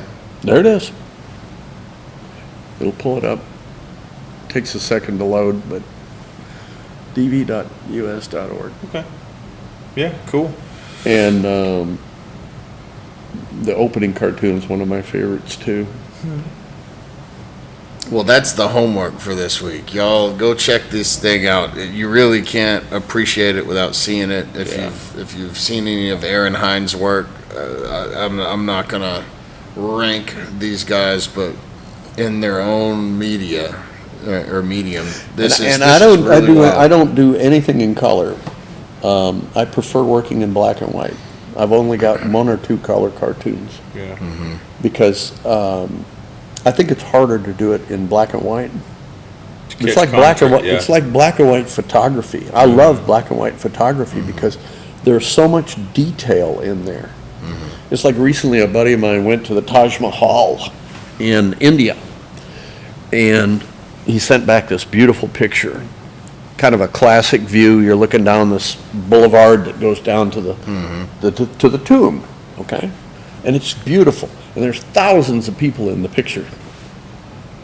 I sent him back a black and white photo that my father had taken in 1946. Wow. Because my dad, it's like I say, that when I start to put the story together, I never realized what he had seen or what he had done. And that's the thing, the journey of life, you know? We don't know we don't really know what other people have gone through until we talk to them and start to put the story together. And you know, life is about the journey, it's not about the destination. Thank you for being on. Oh, thanks for asking me. You bet. Yeah, absolutely. You've been a joy. This has been Two Dudes, One God podcast. Yep. Finally, I got it right. You got it. Two Dudes, One God Pod. There we go. Yeah, All right, I really wasn't sure what he was asking me to do, so. But, you know, I trusted him. Yeah. There you go. I knew it was going to be something good. Yeah. I had a doctor friend when I first came into the program, and he always said that. He used to think he was feeling people, and he said, no, I just construct conditions under which healing can occur. And God does that. That's it. Wow. So I knew it was going to be fun. I'm excited to see what this episode does, and you know.